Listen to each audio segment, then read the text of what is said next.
Hello, everybody, and welcome to Modwain's House of Fun, where today we'll be discussing the profitable achievements of being a victim.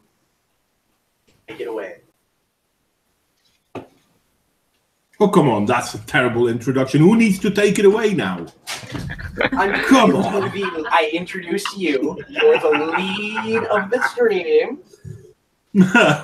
As far as I'm concerned, I'm a paid introducer for like the Grammys, all right? I introduce who you are, I say a little bit about you, Modwain Santa, and I give you the mic. Well, there you go then. Fair enough. Anyway, today we're going to try and get a good talk going on this whole concept of the victimhood narrative.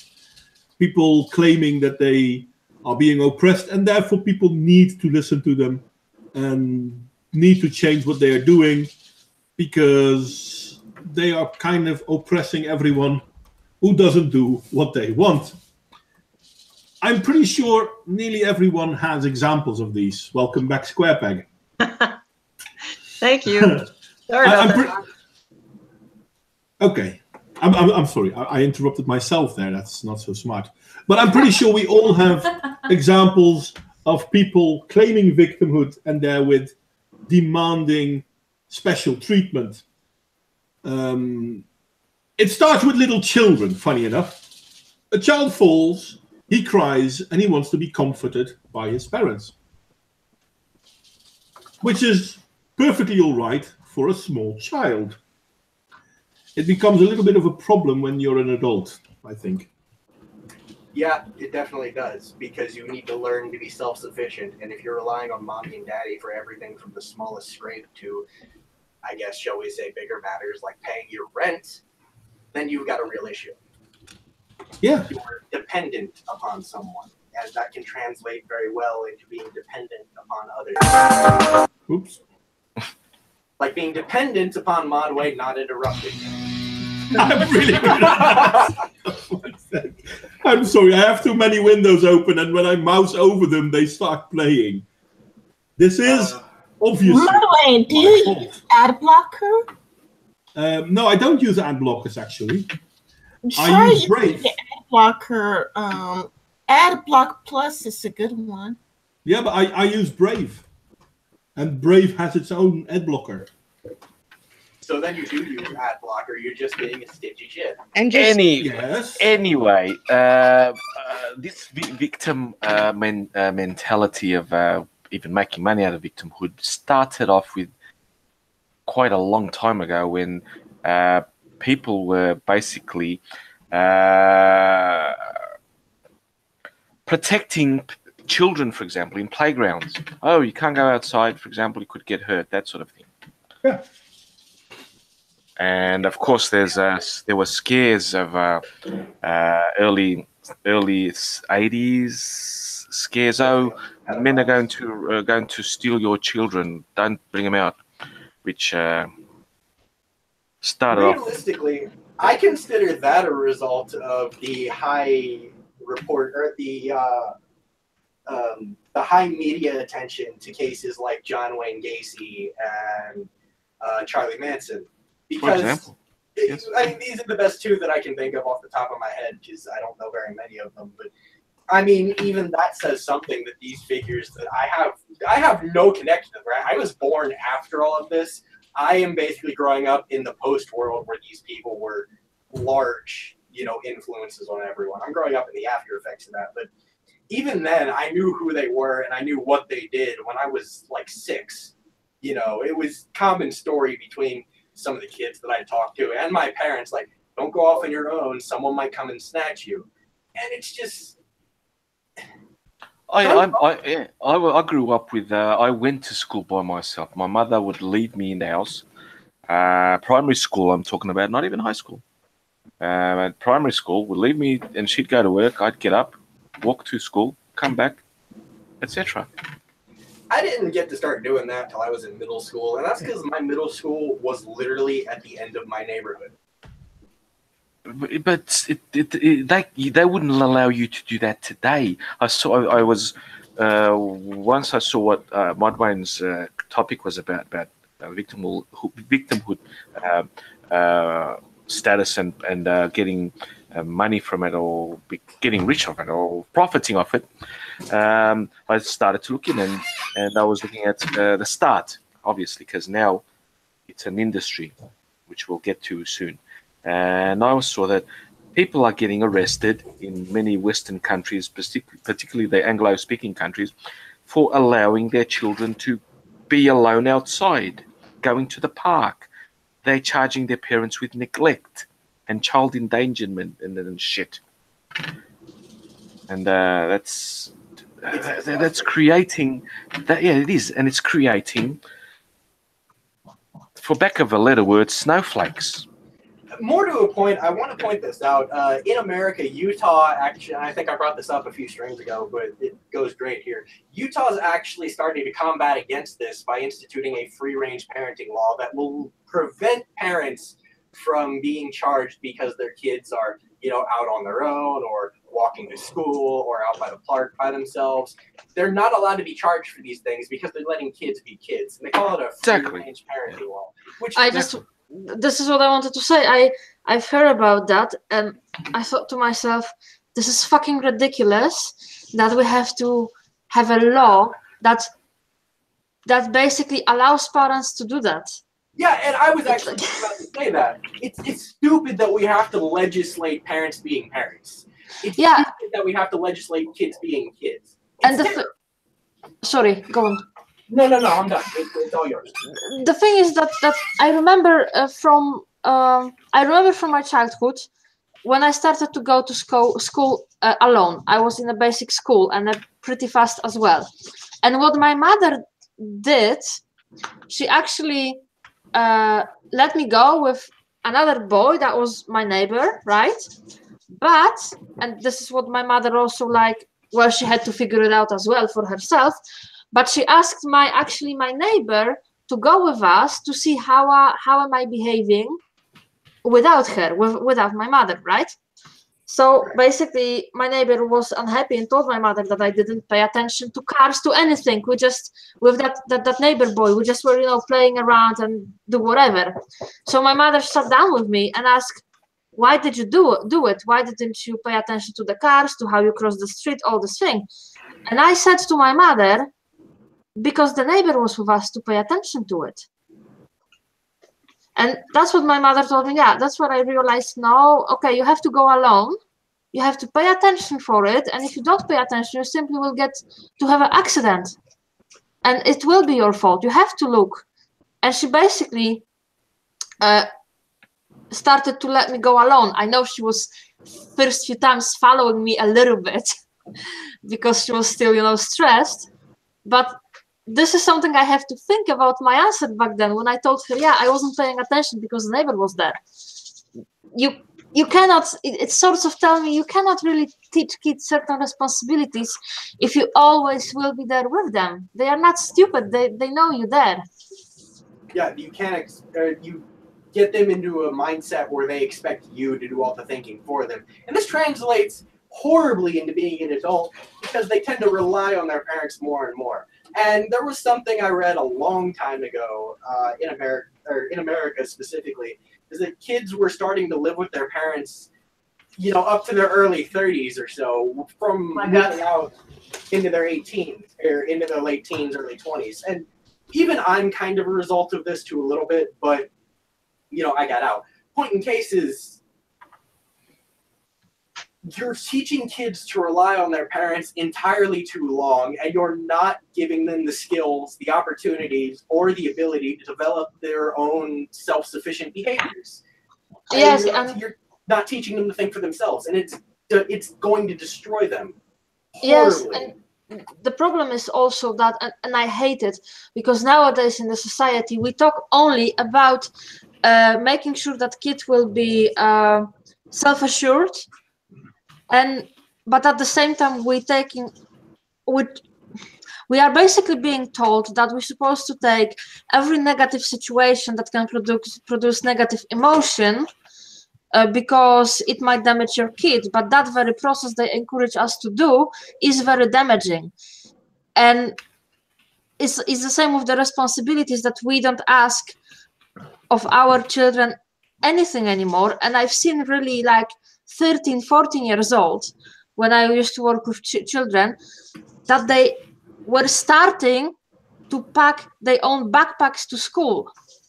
I mean, at the age of 13, I'm like, what the fuck? Our son is like 2.5, and I'm already starting to pack things with him. I need to get better at this because I'm sometimes short on time.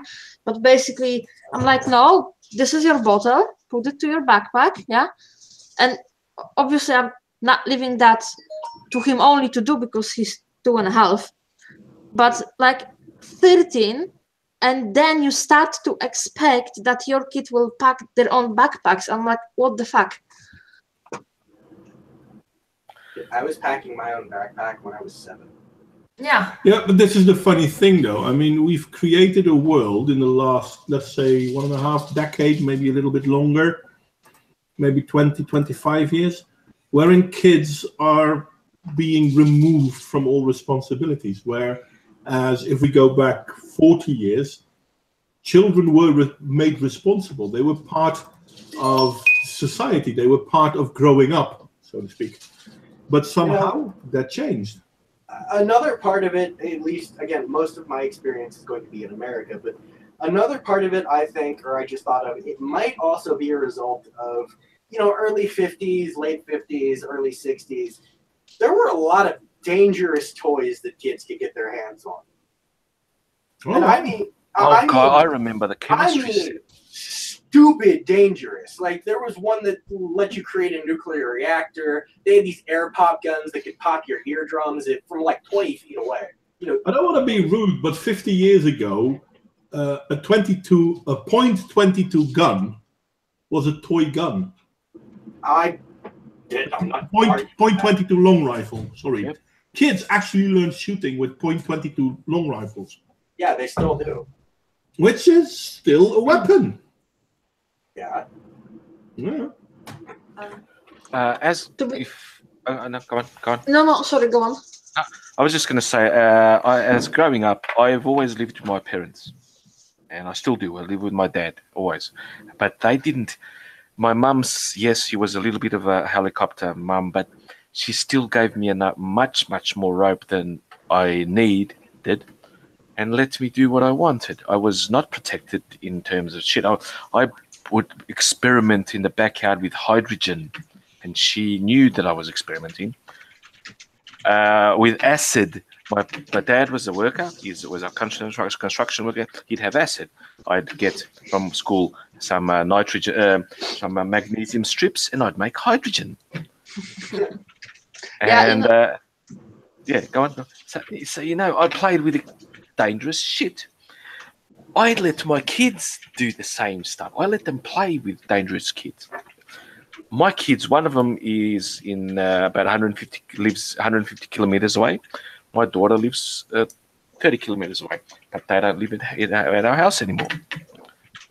But so they are not. But that's because I grew up in Australia, and I grew up as a Portuguese kid. I grew up in hell, so every other place looks great. And at the time when I was growing up, there was still enough liberty and not those politically correct and nanny state. That's what I wanted the word. Nanny state type ideas. That came a little bit later. Yeah, but with all respect to you, growing up in the land where spiders grow, where spiders that can bite through your toenails, or live in your shoes. I think anything would be considered safer than that to you. Oh yeah, in Australia, every living thing wants to kill you. Obviously, yeah, but which is good. But the funny thing is that not so long ago, let's put it this way: I do recognize in me the will to overprotect my son, and I think that partly I'm just fucking built to do that, and I'm fighting that, and I'm trying to, sometimes, for example, I'm not sure if I should allow something, but because I recognize, that women tend to overprotect, so sometimes I just, the adrenaline is in me, and I think, of course, my kid is going to die, but I let him do that because I know it's just me. But sometimes I'm really I'm not sure. Like some time ago over the slide, I just asked Maud. I was like, look, for me it's a no-go, but I'm probably looking at it from the wrong perspective. And he was like, yeah, let him do it. And then I googled the playgrounds from 1900s when it fucking looks like a roller coaster, it's not like a playground. And I also changed my view on this. I'm even harsher to my son now, because I'm like, fuck it, back then children also somehow grew up and, didn't die on the playground. But I see something that even I didn't do it. I see it constantly that, nowadays those ridiculous playgrounds, they really soft, so when you fall, it's not really painful. And there is something to climb for a really small children. And the mother still very often say, don't climb there. Don't fall. And I'm like, basically, yeah, you can fall as much as you want here because it's soft. So at least you learn a little bit how to be careful, because he still doesn't like to fall on that stuff, because he doesn't like the way it feels when you touch it, really, he doesn't like it. But when I look at in general at the children today, they are so overprotected. And when I hear, for example, some time ago I was at the playground and I hear, for example, the parents saying, don't run here because there is a lot of sand here, it's slippery here, you may fall. And I'm like, for fuck's sake, you are at the playground next to the sandbox. Of course there is a sand there. The children are stopped. Everywhere I see, the children are constantly stopped from basically doing things they're supposed to be doing. They don't even let them play tag anymore.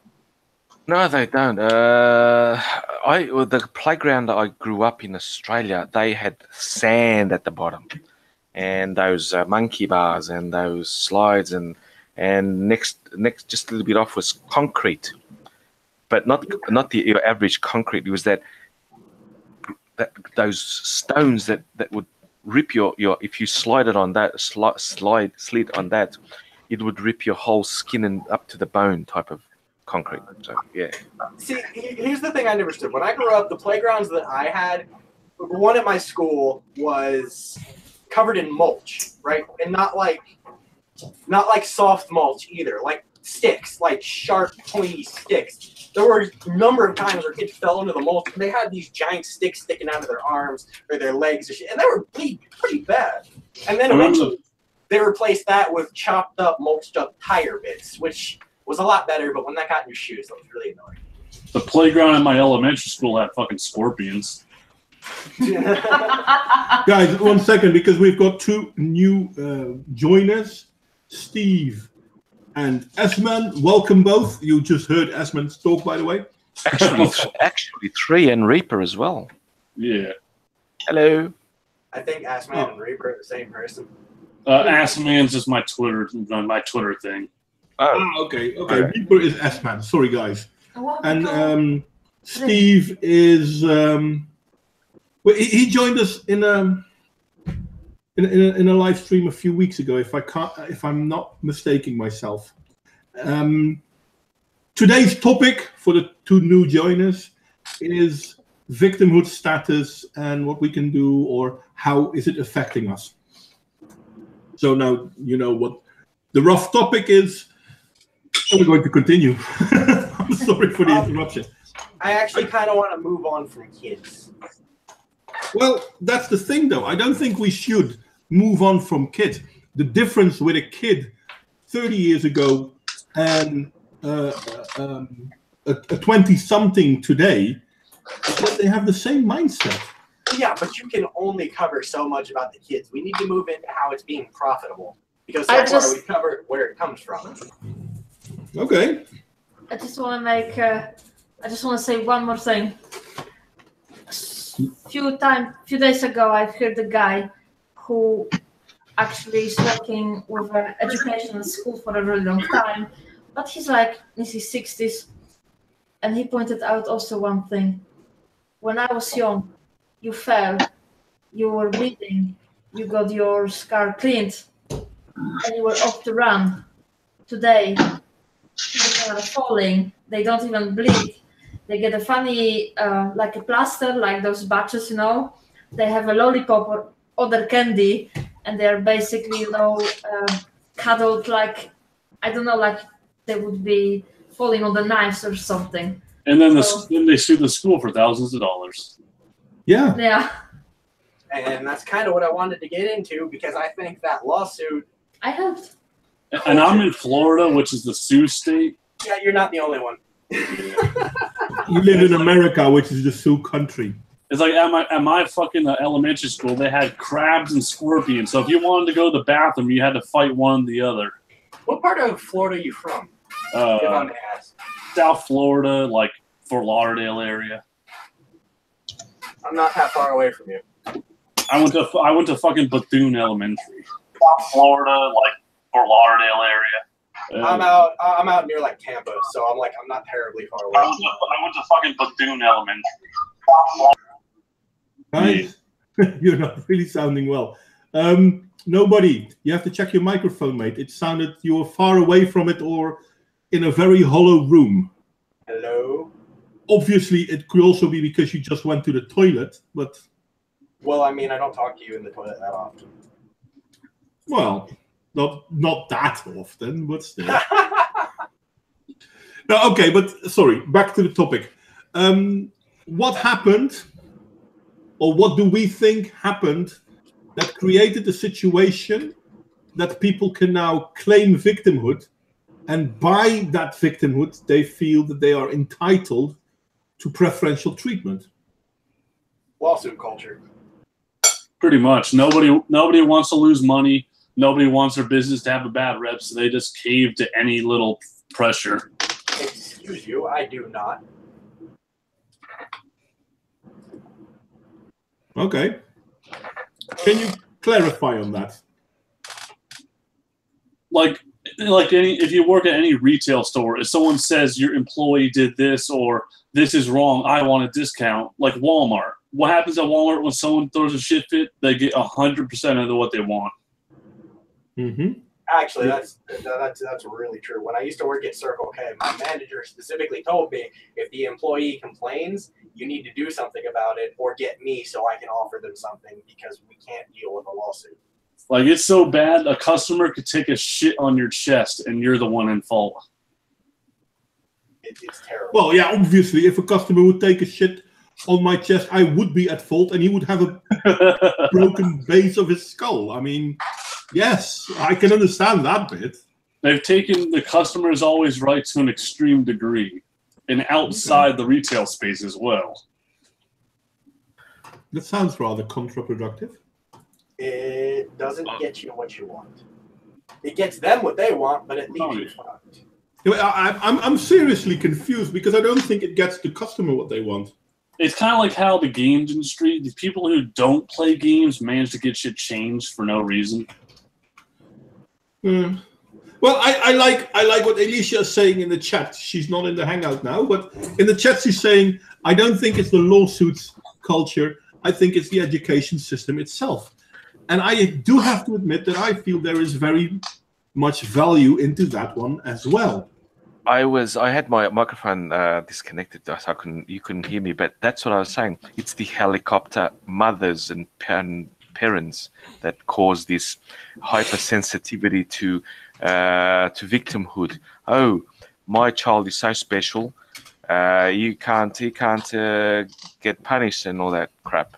Yes, I agree, but you're not hitting the nail on the head because the stream is about how is it profitable. No, that's not. No. The question is not how it's profitable. The question is how did it come to existence? Yeah. Why do we have on the fun of the profitable situation of being a victim? But that's all part and parcel. Well, you can be a victim and still make money. But the money making bit, yes, okay, fair enough. It happens. It's stupid, but it happens. But this is the same mentality that a stupid sophomore or what's it called, university student is standing outside shouting against the rector of a university, claiming that he needs to make this space safe for her. And I'm like, what the fuck? You're at a university. You're at the highest place of learning that history has provided, and you want safety? What the hell? It's also the who said it, the education system. It's infiltrated Yeah, by the cultural left, the commies, basically. Let's be fair. Let's be. We're basically seeing a generation raised by the same people who were told they were never wrong. So when their kids go to school, they're the ones running the show, not the teachers or the principals. Exactly. Yeah. Yes, Well- that's exactly. You just need to cut the money of that because we don't have that culture. But yeah, go on. Sorry to interrupt. America's a shithole. What can I say? Go on, Square. You wanted to say something. Yeah. No, I think that's exactly it. The education system has raised a whole bunch of children that feel, God, I hate this word, but they feel privileged. Entitled. I am so special. How dare you tell me I'm wrong? Yeah, and this is something I actually have to recognize within my work as well. I mean, I work as a social therapist in psychiatry, and till not too long ago, the rule of the job was we are there to create safety and boundaries, and we say what goes and does not go. So basically, we are not merely educating them, we're also raising them. But somehow that got changed to, okay, no, they can say what they want, and we will see if we find it acceptable, but we won't say no too fast. Which then came with the added effect of groups basically disintegrating and turning into very negative living spaces. And this is what we are seeing in the Western world at this moment. Our world is becoming pretty negative because of political correctness and the force of you have to be nice to me. Should I provide a third suggestion? Possibly? Go on, Steve. Yeah, you're pretty soft, by the way. Can you boost yourself, or do you need me to boost you? I might need you to boost me. I'm sorry. Okay, let me see if I can do that. I should be able to, but I'm really not that good at this shit. 1 second. Okay. Well, maybe the third suggestion could be that a lot of places, a lot of companies, and everything else have decided that it might be a bit more profitable just to maybe bend every once in a while to somebody flipping out and have the possibility of a larger case over a misunderstanding. And since that has started to become an easier way of being able to, I guess, receive money from certain places, people have been taking advantage of that. But are you not talking about pandering then? You're pandering to the ones claiming victimhood. Yeah, and I think that's also because That's become the more accepted method of approaching these things, though, because they don't want to deal with a lawsuit, because then they either have to lose a lot of money with the slim chance that they might win, or look like assholes because they fought against it because someone claims they were suffering. And the media loves to play up the suffering role.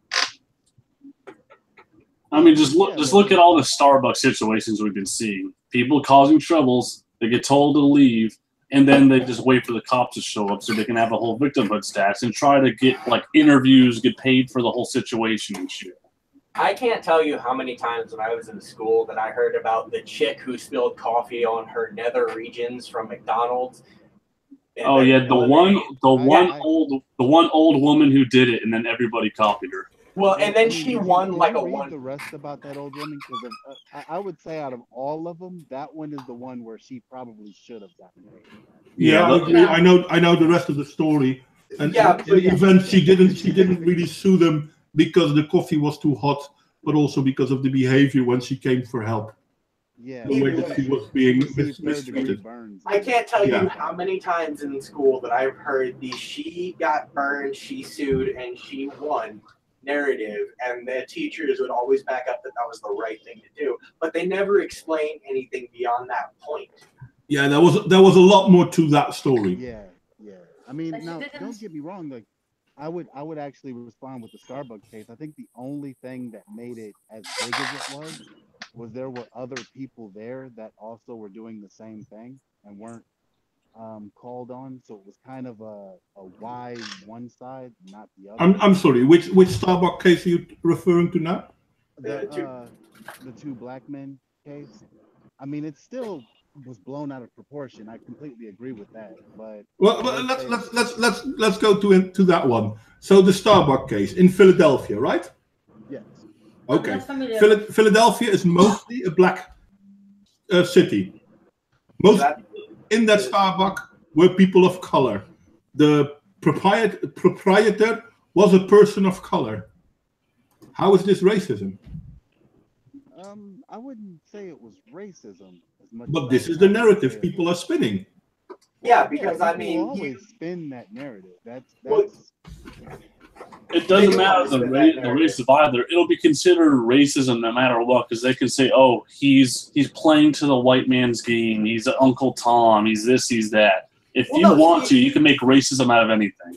no, see, they already have and this. there's two sides to that. There's racism to almost everything, but on the other side, almost any conversation, someone screams someone else the victim. I think it's just recently how dialogue has become, where instead Okay. of actually challenging the argument, people just label everyone else in something. Yeah.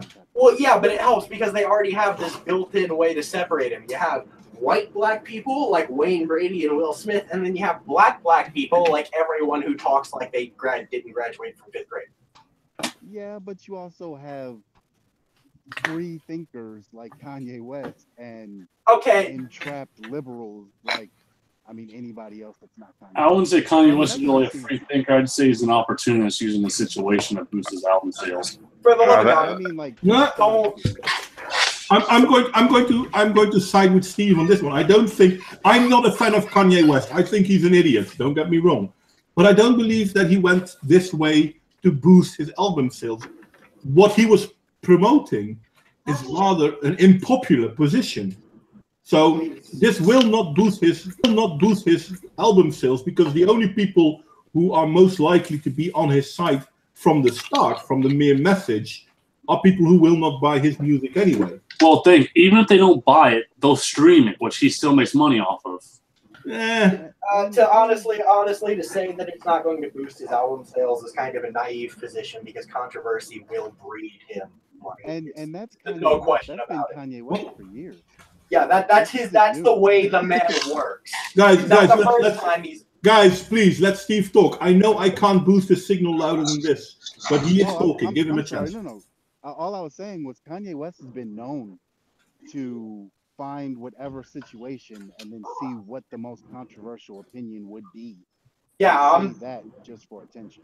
Yeah, I'm just backing up Steve. Like, the biggest thing before this that I can think of was when he showed up at the Grammys and was like, Taylor Swift, hold on a sec. I know you did good, but Beyonce had the best blah, blah, blah, whatever shitty single that someone else wrote out here. Like, that is what he does. And the man is a star because he's a contrarian. I cannot agree with you with this wall. But- Okay, Am So- I a bit louder now? not really, no. Sorry, okay. That's okay. Listen, if you can boost your microphone output, I'm not sure what you're using. If you're on a computer, you could try to boost your microphone output under the Windows sound settings, but No, Other than that- it might be my mic. I'm probably gonna have to replace this in a second. However, with that said, I would like to add on that I'm more on your side with this, but I think the only reason he's doing it is because, as a person, he's a contrarian. Just as a Well, person. I don't think he's maybe. doing it for his album sales. I think he's doing it just because that's who he is. If we're gonna Maybe. humor his point, I would say he has one that if you're gonna make yourself a victim to the past perpetually, you'll never succeed in the future if you're gonna play to the victimhood of slavery that happened so long ago. Yeah, and I mean, I agree with that to an extent. I think, like I said, there's a lot of nuance there that's being thrown under the victim status. That I I'm think just might be wondering a problem. if he made this point accidentally. Oh, definitely not. Definitely not. I find the most victim person now in the music field is not Kanye West. Kanye West seems to have been red pilled, and I hate using that expression, red pilled. He seems to have seen the light. but it's Danny Glover. Donald Glover. Donald Glover, yeah. Who the hell is Donald Glover? Childish Gambino, right? Yeah. The guy who The actual Lethal Weapon, Danny Glover's son. is it actually his son? I don't think it is. He's his son. He's his actual son. I would be so disappointed in my son if he turned out such a fucking wuss. Well, but if we look at that video clip, because everyone and their mother has an opinion about it. I mean, he walks around dancing and smiling and killing people. And one of the explanations I was given... Sorry, I didn't hear what you said, Square. What did you say? That's Danny Glover's son? Yes, No, that's Danny Glover's son. No, that's not Danny Glover's son. That is not Danny Glover's son. There's It is no Donald actual Glover relation. Senior. It is Donald Glover Senior, a retired postal worker. Yeah. I have no idea. Seriously? Then I misread Wikipedia. I apologize. That's what Well, it's Wikipedia. You can't always trust that. I apologize. I got that apologize. information from Wikipedia. Which is still untrustworthy. But anyway, to go back to my I'm point. sorry. I retract my stupidity. Yeah, that's not going to be retractable, mate. Yes, it is. I just said it. Anyway, If it didn't work for Hillary, it's not going to work for you. I'm sorry. Back to my point. If I mean, did you guys see the video clip of "This Is America"? I think it's called. Yeah. This Is America. I think with all the memes, we've all seen it. I Okay, have here- not here is the avoided thing. it because I don't care about this style of music. Yeah, the song is mediocre at best. The dance, I don't care. But here's the funny thing. I see people talk about how this is terrible because he plays America and he pretends to be white America killing black people. And I'm like, yeah, that's maybe one point you can take out of it. But the way you could also see it is he kills people, but no one seems to care because he's happily dancing and smiling along.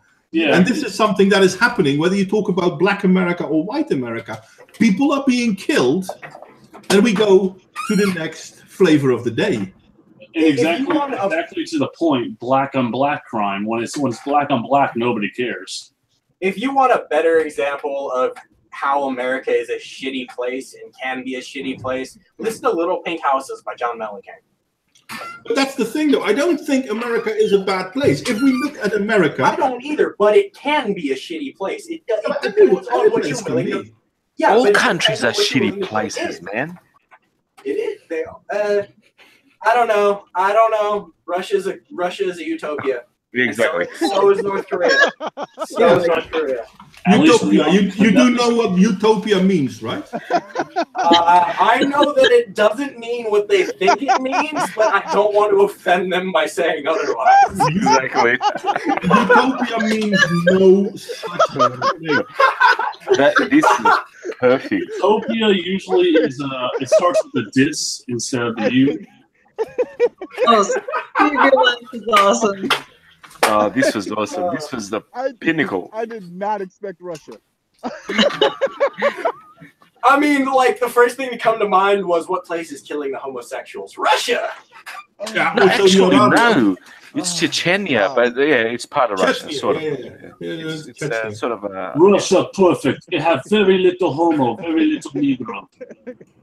Russia, perfect. Fuck. Wasteland great for growing turnips. I can't do the Russian accent, so I won't even try.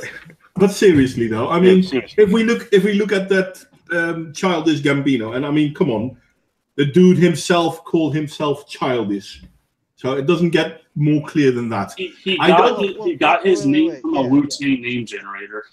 Yeah, Maybe. He didn't make his own name. It was all part of a gimmick because he didn't expect it to become big. No, it was literally, it came from a Wu-Tang rap name generator. Yeah, I know. I've heard that before, but he stuck by it. Yeah. He Well, could have it became switched. popular. It became popular, so. It was kinda What's one funny of- though is he said his last project was gonna be his last project. He was gonna go out on a high note. Now he's all with this "I'm black, y'all" type shit. But if I look at it, and this is something that I don't see a lot of people addressing, but if I look at it, if I don't see what he's doing as he's the white guy and everyone else is black, so all the victims are black. But if I see him as he's an American, whether he's black or white, I can see the same thing. Because this is what's happening in America. And this is not news. I remember when I was young in the 1980s, we would go to a movie, and if the movie star killed someone whilst doing it with a funny one-liner, it was great. But the bad guy just killed people. He didn't give a one-liner. Yeah. Do you understand the message? Yes. Yes, I perfectly understand the message. You can kill anyone you want as long as you say something funny. Yeah, sort of. Yeah. This is what he's doing. He's killing people, but he's dancing and he's smiling. So what's the problem? The problem is that the good guy was the good guy. Well, we don't know what his moral stance is, if he's a good guy or he's a bad guy. And he's killing people with a smile. We don't know. He could be the Joker. The Joker in the last Batman thing that was awesome for, what's his name, ruined it completely in Superman and Batman. The Joker was funny as fuck. It was more than just funny. It actually made sense. Exactly. Are you talking about Heath Ledger? Yes, exactly. Heath Ledger. I'm terrible with names. Like the only Joker people really give a fuck about. Okay, Carlos, that's why I'm here for you. I'm autistic with names of people, but I can remember scientific names that I. Yeah. Sorry. I gotta challenge that the only Joker people give a fuck about because Mark Hamill exists. I just gotta point that out there. Go ahead. Oh, Mark Hamill is awesome in the cartoons. Absolutely, I can clear with you wholeheartedly. I'm talking about live action. When it comes to cartoons, he's the only one that can do it. Yes. No argument. He also does the video games. But anyway, I'm just gonna say I did not like John Romero. No, but seriously though, back to the topic. If we look at the Childish Gambino thing, we don't know what he means. People are merely giving it a meaning, and some people are saying like, yeah, he's playing white America killing black people. Then there are people like me who's saying, no, he's showing that Americans are okay with killing as long as there is something else to entertain them, which unfortunately it's purposely vague. So if it backfires in either direction, he has an excuse. I don't know if it's about excuse. I think he purposefully made it vague so that people can make their own judgments on what the video is. I think that's why he didn't really explain what he was doing, because it's kind of like, a painting in a really shitty art show where you just kind of make for yourself what you think the painting means. See, I would actually willingly go a step further with what you said, Modwain, and say that he's doing it to prove that Americans are okay with killing as long as there's a quote-unquote good message behind it. God, I find that bizarre. I do too, but I mean, it kind of makes sense. I mean, look at like everything from Star Wars down to not Captain America, but like Marvel. Iron Man kills his enemy. Batman killed his enemies in the old movies. Superman Batman and Superman both killed when they showed up in comics. We used to have comics about Captain America punching Hitler's lights out. I mean, Americans are great with killing as long as we can spin it to have a good message to it. I'm not even going to pretend like that's not true. No, it's kind of funny because if we look, I think it was last year, and last year we had Civil War where superheroes were fighting other superheroes. We had Batman vs Superman movie, and at the same time we had Suicide Squad. The only guys that could actually work together were the criminals, because the rest were at each other's throat. The anti-heroes, exactly. So Just to get a little bit back on track, we have sort of gone a little bit off track. I'm sure you guys have seen the body cam footage of a West or North or something, Virginia, I think. Policeman who stopped an American who happens to be black, because they're African Americans. They're not from Africa. They're Americans. I'm sorry. Yeah. Oh no, I'm not sorry, but you know what I mean. And you should say African American. I actually had the video clued up in my watch laters by Matt Christensen. I was about to watch that later. And the policeman was was courteous, direct, and helpful. And as soon as the policeman left, she went on Facebook, did a Facebook live. She was caught 70 miles in a 55 mile per hour zone.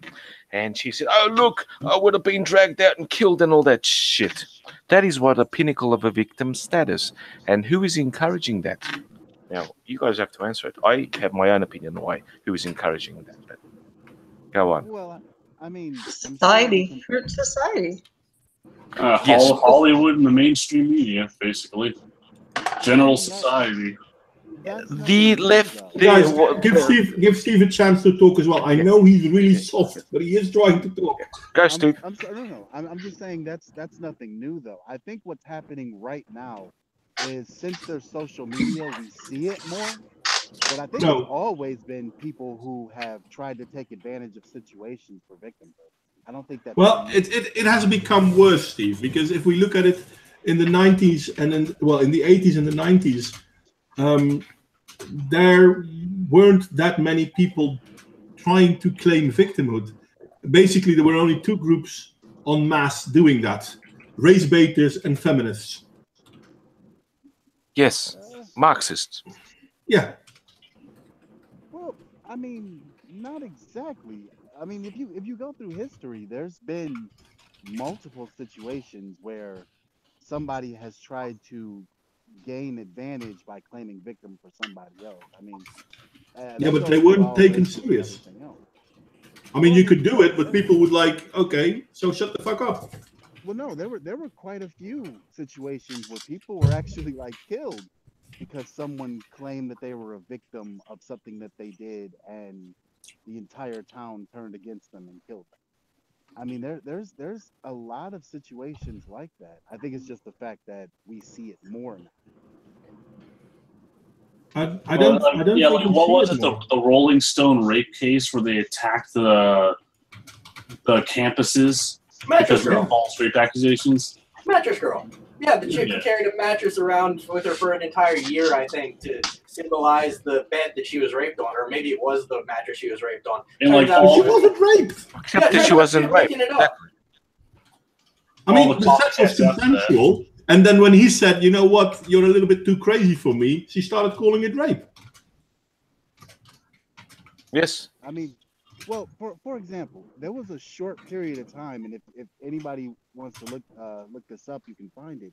There was a short period of time, well, not short, but between about 1910 and 1945, where land disputes were settled by somebody's family member claiming the other family member raped them, Yes. and that was how they were able to gain land. So that again, it's not new that people have been trying to use victim status for Yeah, but no, personal there's a claims. slight difference, because what you're talking about is people are trying, not so much trying to use victim status, but they are trying to create a negative image of the other person or the other family.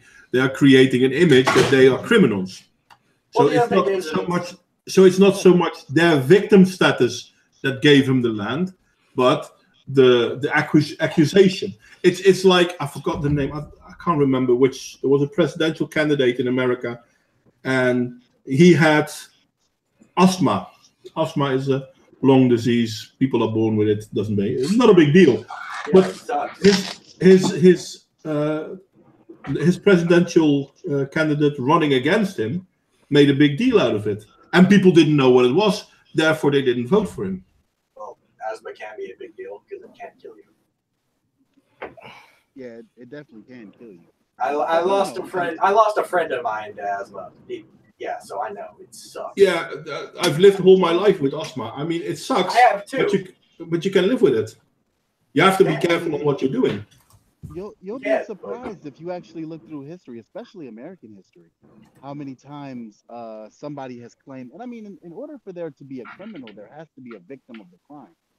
So a person if they see an advantage in making someone else a criminal and claiming themselves as a victim, like there's been a lot of situations where somebody has claimed to have been harmed or attacked or raped or anything like that just for personal gain. I think, again, like I said, I think it's just a lot more of it has been front and center now than ever. Yeah, the media is publicizing it, which is kind of what I was pointing to a little while ago with the John Wayne Gacy and the Charlie Manson breeding this culture of protect the children. I think one of the changes that I've seen lately is that it's turning into a guilty until we prove that you're innocent situation. Yeah. Yeah. We used to look at the Salem witch trials as that as being barbaric, but it's definitely shifting towards that paradigm, and it's disturbing. Yeah, so it's to my advantage as a person if I can claim, if I make a stupid claim like somebody was mean to me, that cop was mean to me, and I want his badge or whatever, everybody's going to believe me. I can guarantee you everybody's going to believe me. Well, yeah, obviously, because you're a woman. And Yes. there are two groups of people, or three groups of people, that can do no wrong. Non-white men, women, and non-white women. Just say women and minorities. Well, fair enough. But there's a double standard in that. And thank God it's becoming more obvious and more obvious. But unfortunately, there are groups like Black Lives Matter, like several LGBTQ, ponytail, whatever groups. LGBTQQQQ plus Batman symbol ponytail. People are recognizing the double standard in this. This is, I loved it when I started making videos against Black Lives Matter, because Black Lives Matter is another group that thrives heavily on the victim narrative. Black Lives Matter. Yeah, Black Lies. I don't care about Black Lives. That's what it really is. Black Small Lives interruption. Matter. I apologize. Good night, people. This was awesome. This is going great. Continue. And sleep well, Carlos. And thank you. I'm honored to be on the chat with awesome people. Cheers, people. Goodbye. Good night, Carlos.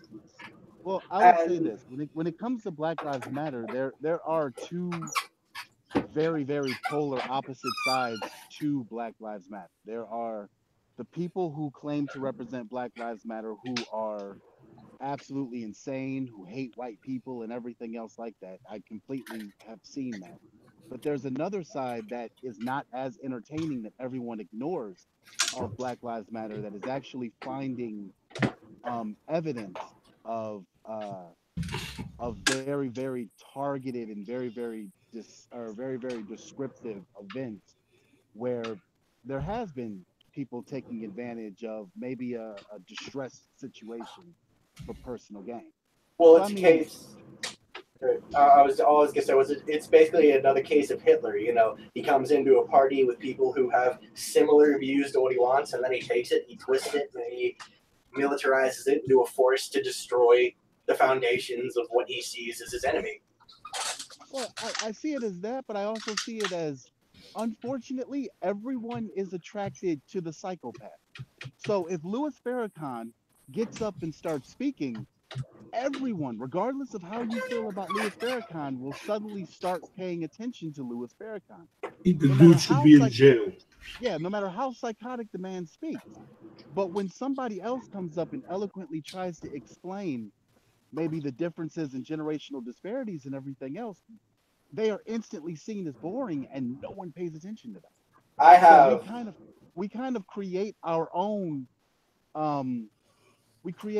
hole in the sense of, I'm not listening to anything that actually has substance, and oh man, he says I hate Whitey, I need to hear everything he needs to say. Well, I have two words for you: freak shows. Yeah. So I mean, it's kind of we're creating our own thing that we hate. Like, well, yeah, but I mean, we're attracted to freak shows. I mean, back in the early 1800s, late 1800s, early 90s, with circuses, with the freak shows, you know, the woman with the mustache, the midgets, the... Rambling, I'm sorry, but how is this causing the growth of people living on the victim narrative? Because more and more... Steve dropped out. I hope he'll come back. More and more people are attracted to something they see as weird or outrageous or, you know, what's another word? No. Sorry. Welcome back, Steve. Go on, Dick. Sorry about that. Sorry about Yeah. that. I dropped out. Oh, It's What did you super want to say, Nick? beneficial to be a victim because he's basically setting life on easy mode because everybody plays the game for you. Well, it seemed that way. But Dick, what did you want to say, mate? I'm curious. yeah, I am. Hello? Yeah. Yeah, we can hear okay. you. The only reason I can think of more and more people are claiming the victim status is because it's rewarding. But the question is more, how is it rewarding? I think that's a more important question. And I suppose in this mentality, in this culture of victim mentality, how more you can claim to be the victim, how more steps you go up in the hierarchy. Yes, what a beautiful way to get people on your side. Oh, poor me. Everybody feels sorry for people. Humans are naturally empathetic.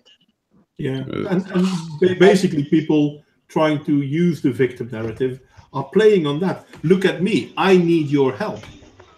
But Well, funny enough, if we go back 30 years, when a child went to their parents like, oh, poor me, the parent would basically, well, console them, but tell them to, well, man up is a wrong word, but you know what I mean. Become more of an individual. Family. If one of us was hurt, it was, are you bleeding? No. Okay, you're all right. Yeah. I mean, if you want to see how it benefits them, look at fucking David Hogg. Oh God. Like, yeah, that's a shitty thing that fucking happened. But if you really look into it, the cause of it was him and his fucking friends bullying him since middle school. But guys, if I can ask something, because it's probably a really stupid question, but something Mod said that 30 years ago, you know, people were raising children completely different. How did it actually start that we get so bombarded with the informations, you know, how kids should be protected and all this kind? I mean, I remember in the 90s that there were in Poland, where I come from, all of a sudden popped a lot of books. I don't know if it was a lot, but by so-called psychologists that just, you know, kind of a book that everybody can write it, and saying basically that children have only rights, no duties, no responsibilities. But where did it actually start? Was it pushed from the government? How did it start all? It's all society. Just like the complexity of language, the standards of barriers for raising your children go lower and lower. Because like the previous generation, oh, it's so archaic. You need more freedoms. Need more of that. You need to treat your kids like they're this special little snowflake. And generally, over time, it just kept getting easier and easier. Less penalties for being a asshole, for being a bad kid. You give them more bandages for your boo-boos and such. Yeah, but how? It's weird for me. Where all of a sudden we got these ideas from?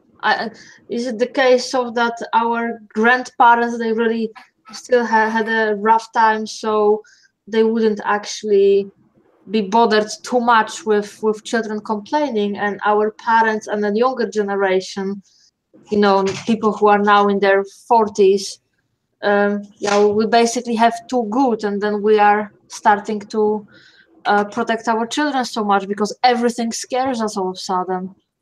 Yeah, pretty much. Okay, so Hello? Hello? You're about to say something? yeah. That's my bad, because my wife and me are sitting next to each other. I'm sorry about that. But okay, so we've recognized a lot of ways that this shit is happening, right? Yeah. Yeah. What can we do against it? You can raise your kids how you want to raise them, how they should be raised, but you can only advocate so much for other people to change their ways. You can beat up your kids and encourage your kids to beat up other kids. Bring back bullying. You know, in some ways, I actually agree with that. And I was a kid who was bullied horribly. Oh, believe me, being the only white kid in school, I knew that. I grew up. I went to school with the same group of kids from kindergarten all the way to 12th grade, and they don't let anything go.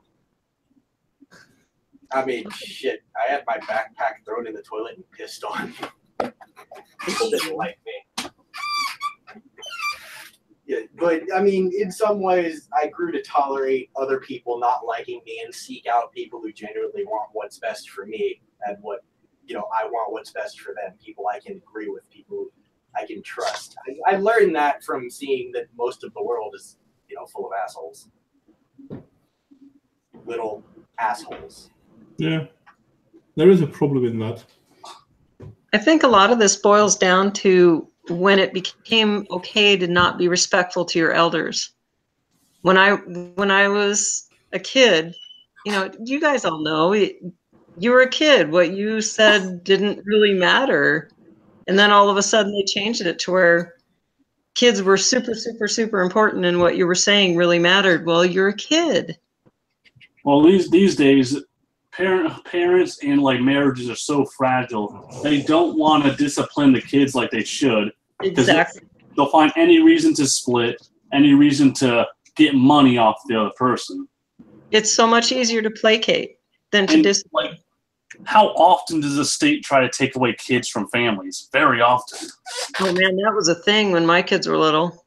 Yeah, child protective services are like the fucking Nazis these days. Yep. And sorry. Go ahead. Go on. I had a girlfriend who was in the store with her daughter. Her daughter turned to her and swore at mom. Mom got mad and popped her on the butt. And she had child protective services on her doorstep before she got home. For disciplining the child. Good. Now, my mom would have knocked me out. My mom smacked the shit out of me if I fucked up. I got a wire coat hanger. This is something you said, Squarepack, that when the kids started to be disrespectful, it's like when I sometimes say to people, obviously I'm talking of friends of my friends or other mothers, right? When I say even a phrase like the kids have only choice in the situations you allow them to have, they don't have a choice unless you allow them. They actually often looking at me, disagreeing with me, and they don't understand how harsh I can be. And then I have to actually fucking say the fucking basic, like, look, I can give my 2.5-year a choice. Do you want to play with a ball or go on the slide? But he just wanted to go because my son had that period of time. He just wanted to go to the water, stand next to a fountain, which isn't made there for the kids. You are not allowed to go there, and I'm not allowing him. So therefore, he has only choice when I allow him to have a choice. But yeah, even that saying they must do something, they need to do something, they need to listen, they don't have a choice, it makes in a lot of people that I met, obviously now I'm meeting a lot of people, a lot of other parents, it makes already in parents this, they look at me, they disagree, because we need to let kids grow and be creative and all that shit, and I'm like, yeah, okay, but how is that not allowing the kids to be creative? I think the problem is a lot of power is being stripped from authorities, even on the small level, like parents, because they can't discipline their kids, they can't raise the kids the way they want to, because the state and society will look down upon them. Yeah, for example, I have this like when in general we don't have with our son to throw us a tantrums, but he of course tried, only didn't really give him anything. Because neither me or Mod will give into that behavior, but it did happen that he also tried to do it outside. So then for example, he could throw himself on the floor or on the ground and just yell like I would pour hot water on him or something. And I was just looking like, yeah, whatever, it's your choice. You have 15 minutes till we go home. You can either do that, either play. And trust me, more people than I would like really looked and frowned upon my behavior, which I don't give a fuck about, but I'm like, what am I supposed to do? Cuddle him when he's a little asshole and basically teach him that, yeah, when I'm going to do that, then mommy is going to cuddle me, mommy is going to do this, mommy going to give me what I want. Fuck no. And for example, yeah, our son has very little, situation when he has a tantrum, but I see it that as soon as the kids does it, very often parents are going and also trying to distract the kids, try to distract them with something else. And to be honest, often I'm like, no, I'm not going to distract you with a swing, which you will like, because there is no way I'm going to accept that behavior from you. It's rewarding bad behavior, which will get you nowhere. Exactly. But this is also like, because what you said, I think, Reaper, that the state is basically, telling you how to raise the kids and really constantly making people afraid to be really parents. And this is something we really should fight, because you indeed say exactly the thing I see. People are afraid nowadays to be a parent. Parents are on thin ice because even if your kid falls down, scrapes his knee, you're afraid that they're going to take your child away because they think you're abusing them. Well, it seems that certain... One moment. Turn it off, please. Whoops. I've two computers next to each other. I'm sorry, my bad. But it does seem that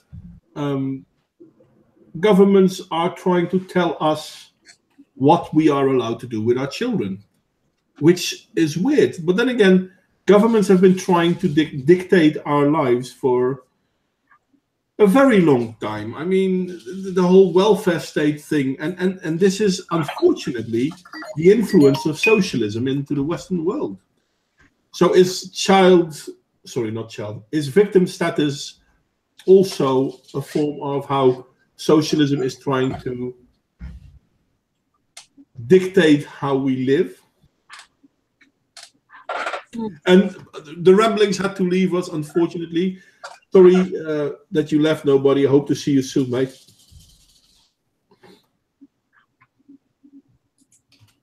And no one is responding. So, but serious though, is it socialism and the influences of socialism within our society that causes the growth of the value of the victim narrative? Socialism is definitely a problem, and it causes people to be less ambitious, less willing to fight for themselves. But when it comes to social issues, I don't know if socialism is a problem for that. I think socialism does encourage victimhood. It's a nanny state. It's a daddy state. All my problems, the state will take care of. So take care of me. To be honest, Depends on what form of socialism we're talking about. Steve, when you speak, there is also some music in the background, which makes it difficult to hear you. Is the music from you? Steve? He's muted. Don't worry. Oh, and Steve left. I hope he'll come back soon. Okay. I forgot what I wanted to say. Sorry. Oh yeah, the thing is, I thought there was this thing when I was growing up, when I was in high school, when we learned about the communism and socialism, and of course I lived through the system change as a kid in Poland, and I had this thought sometimes, like I would coming back, where are the all really hardcore communists or really people who want the socialism? Because they didn't magically disappear, and I was sometimes wondering what influences they have really that we don't see. And basically, yeah, it's also the other way around. Push the culture to be a special snowflakes, teach them that everything, that basically they're entitled to everything, that the world is very unfair just as it is, and it's really, let them to blow every small problem out of the proportion. And then socialism, when you think, well, everyone will have the same things, and people never think that with socialism they never realize they will get really poor and hungry. They actually always think that they will have more than they already have, because they always tend to think that they will be lifted to the richest ones. And yeah, make the special snowflakes, tell them how unfair the world is to them, not to anyone else. And socialism is very, very interesting and tempting idea again. Hello. Yeah. Welcome. Hello. Welcome, Hunter. How you doing? Well, we're doing all right. What were you talking about? We're talking about. Well, you haven't been listening then. Talking about socialism. Yeah, no. We're talking about the victim narrative and what caused it, what are its effects, and why it's seen as so profitable. Yeah. Oh yeah. Also, my YouTube account, my YouTube channel is called The Incredible Aspie. Okay, and this has to do with the topic because you just plug. No reason. No, listen. If you want to be here and you want to partake, I want to partake. So I was just. And at the end of the stream, I always give people a chance to show their stuff. All right. Sorry. All right. Let's. So you're talking about the victim narrative. You continue on. I'll listen in. No, we are talking about the victim narrative. What causes it? What creates the motivation behind it? How come it's so effective in creating value, so to speak? All these things. I see. Interesting. Do you have a thought about it? Can you explain that one more time, please? I didn't get that very well. Anyone else want to take this one? Basically, the victimhood narrative, like why people like to have things done for them, why they like to play the victim to have people get in trouble so they can make money off it. You know, like the Starbucks situations, the rape cases, It's simple, really, because there's a lot of privilege that comes with being a victim. I mean, when you become, that's probably one big reason why the Black community or certain aspects of the more radical versions of the kind of Black liberation movement, you could say, are trying to push this victim narrative, because when you keep this up, you can pretty much get away with a lot. You can I think it's a way of trying to keep a kind of moral hierarchy in society, because a lot of the civil rights movement doesn't want to become irrelevant. They don't want to become, they don't want to become, just another bin. They don't want to join the waste bin of history. So they want to keep the relevance by trying to find new areas of oppression which they can feed off of and remain a prominent force within American politics and whatnot. But once an activist, always an activist, and it's the easiest thing just to say, "Oh, I'm against this," and try to make a career out of that is where the victimhood comes from. Yeah, and I think it's even worse in the Black community, because a lot of them, they're absolutely rejecting all of the things that are truly ailing the Black community, such as crime rate, lack of fathers, no real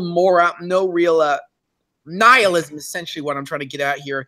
Not that there's this nihilistic attitude in the Black community which is persistent, and there's a lot, and a lot of times it leads to a lot of violence and just a lot of bad. It's not a good thing for them. And I think a lot of the time when the civil rights movement latches onto this, they're not trying to address any of this. And I think in a way they're kind of trying to keep this oppression narrative, this victim narrative going, and it's really killing people, because they're not actually addressing the main problems of what I do feel like the victimhood narrative is pushed onto the Black community a lot. Well, it's not just the Black community, but funny enough, it is. And who is doing the pushing? Because it seems to me that most of the people actually pushing this narrative is white liberals. They are the white liberals. This is the one thing I always found most interesting about this whole Black Lives Matter movement. It has more white members than Black members. Yeah, that's always funny. You see all these movements, see like one Black person and then a fuck ton of white people.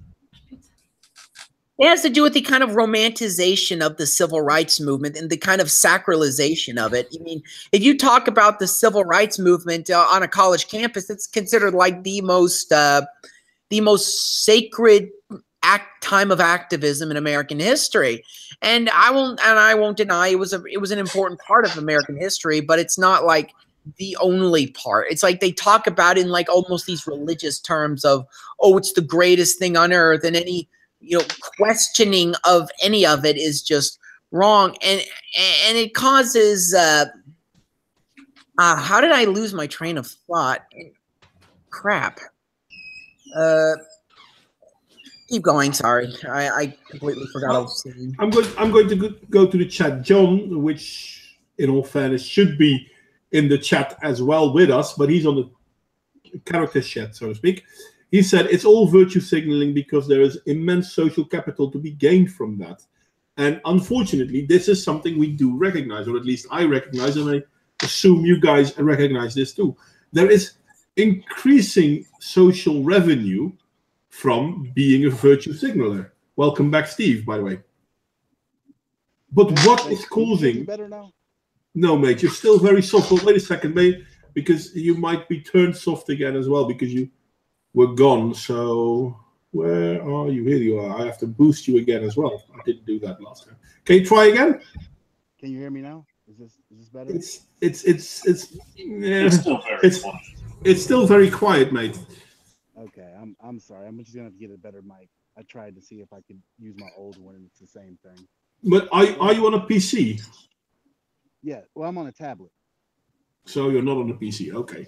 Yeah, I have no idea about tablet. I know that in PCs you can boost your microphone. I'm not sure if you can do that on a tablet as well. And back to the whole black community, the victimhood narrative is pushed on by society and the government a lot, because not only do they get increased benefits from welfare programs, they get free college grants, they get more job preferences for hiring, etc. But if we look, go ahead, mate. Sorry. No, you keep going. I was just saying what I was trying to get at there. It's not the widespread thing. It's not exactly all of them are trying to seek this out. It's very much pushed onto them, and it's the easiest option to choose. But here lies the problem, because if we look, for example, in the black community, because a lot of people are talking about how this is a black thing, which, in all fairness, I doubt. It's not a black thing. It's a white thing. The narrative is a white thing.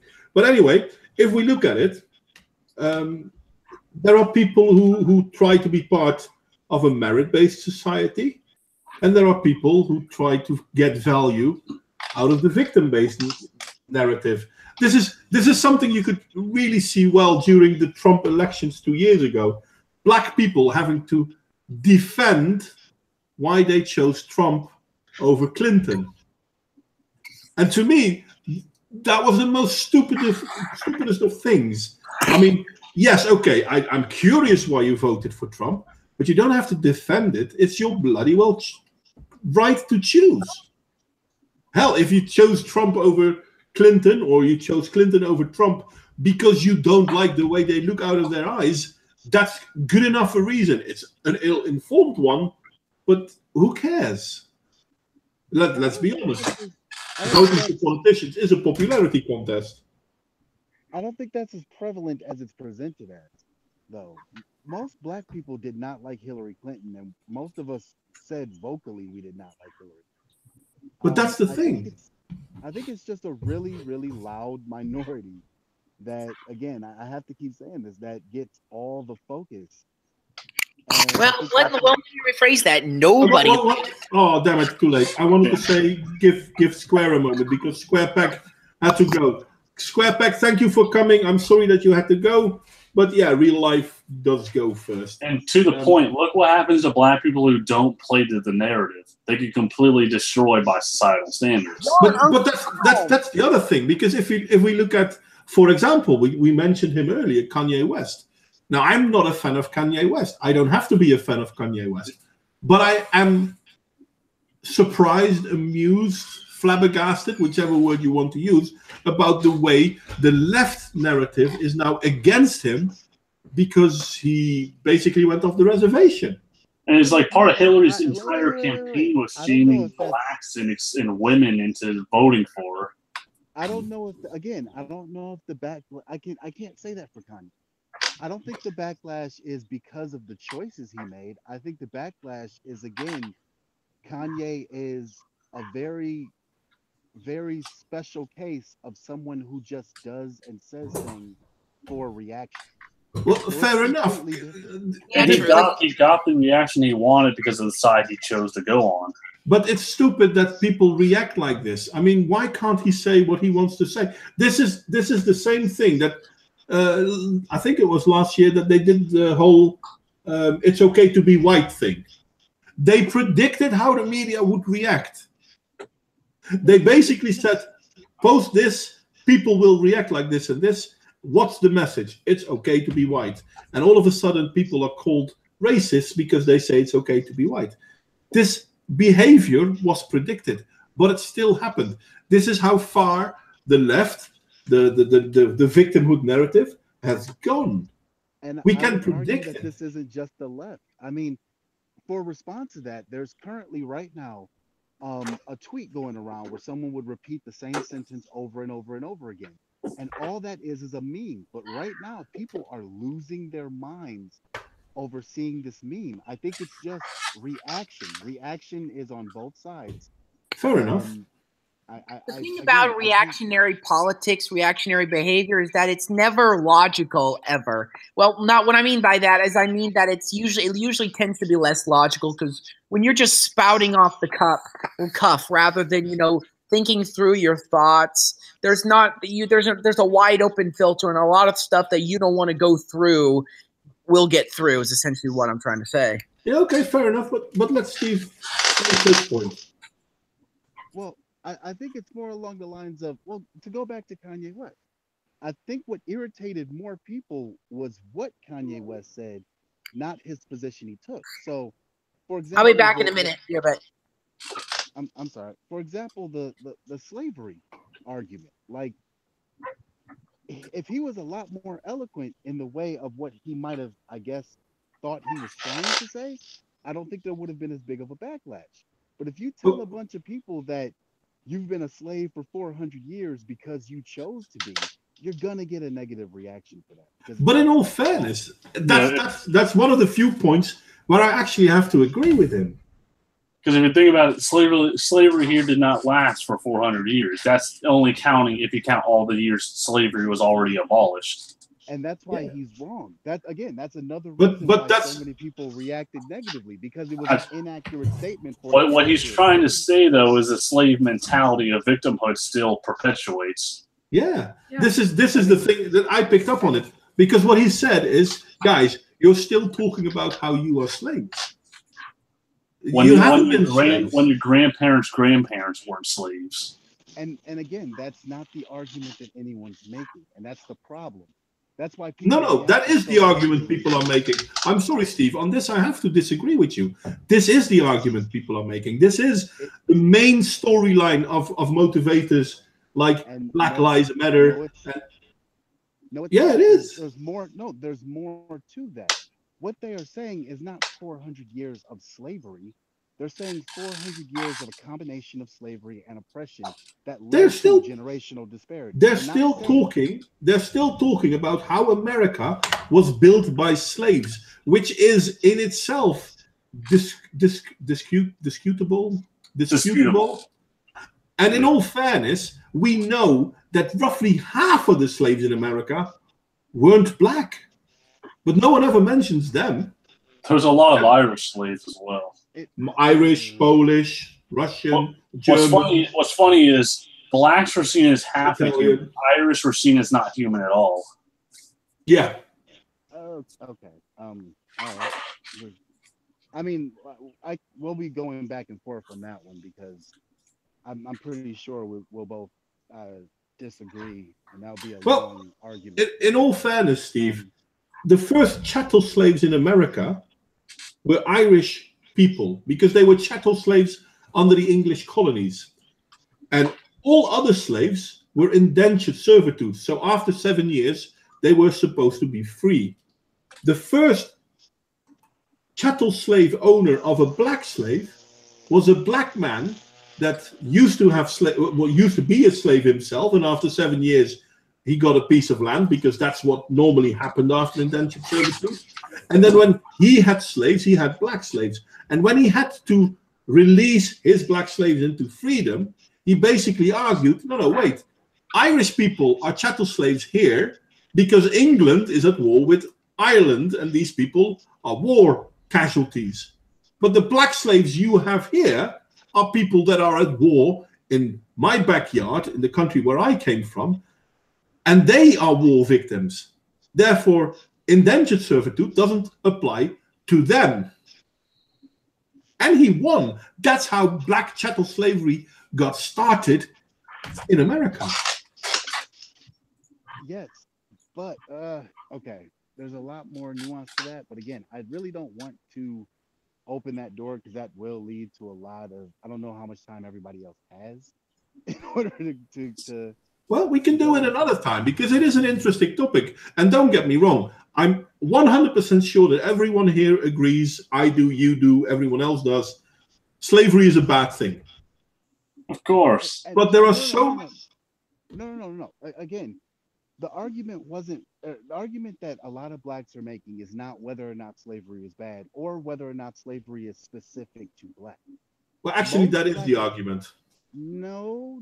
That's the thing. That's the argument that Louis Farrakhan makes. So again, if we only focus on the radical person screaming, that's the argument that we're going to believe. I'd say a majority only care about the black half of slavery. And in all fairness, which great movement, Black Lives Matter, the Panthers, blah blah, there's a bunch of them. Which one of them recognized that white people were slaves too? Actually, Black Lives Matter does recognize that. No, they don't. Again, not according to their official I've post. never seen them actually talk about it in a light that wasn't like mocking. And again, which ones do you see behind the microphones? I've actually visited the official BLM webpage several times, what with me making videos about them and all. Another thing that a lot of black people don't... That's the funny thing about that. The quote-unquote official BLM website was actually shown to not have anything to do with actually Black Lives Matter. No, not at the time when I was looking at it. Those people just created a website and said, "Hey, we're the official BLM." Like no. The website, the original website was created by one of the three girls that started BLM. I forgot their names. They're not important enough for me to remember. They made the hashtag, but they didn't. No. They also made the website. They did. No. I'm saying that they made the hashtag and they made the website, but BLM is a lot bigger than just one person and a web page.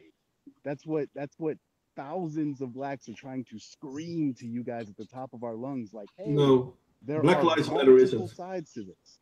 Okay, then give me one side of Black Lives Matter that isn't portrayed by Black Lives Matter. Tim Wise. The Tim Wise people. There are let's see, the Tim Wise people, the let's see, the more scholarly side of it, the Michael Eric Dysons, the Tim Wise, the people who have actually studied this stuff. Yeah, the people who actually start talking about how microaggressions are a thing. Those people. No, not really. Not really. They're more along the lines of trying to explain the generational disparity than try to point out who's microly aggressive and everything else like that. Like I said, there's what's presented to the public, and then there's what's being screamed behind people that close their ears to. There are two different sides, which I tried to say earlier to that. The thing is, if we look at what Black Lives Matter says, if we look at what Black Lives Matter has done throughout the world, if we look at the message they have been portraying time and again, I'm sorry, mate. I understand that you want to break a lance for them, but I disagree with you wholeheartedly. Well, yeah, I mean, like I keep saying, if every single group is identified by their most radical members, I can say that about any group. Yeah, but Steve, Steve, name me a group, and I find the most radical people and say this represents the group. There's literally not a group in the world you can't do that. yeah, but Steve, the problem is if you have a movement, yeah, when the people will go and chant, what do we want? Dead cops. When do we want it? Right now.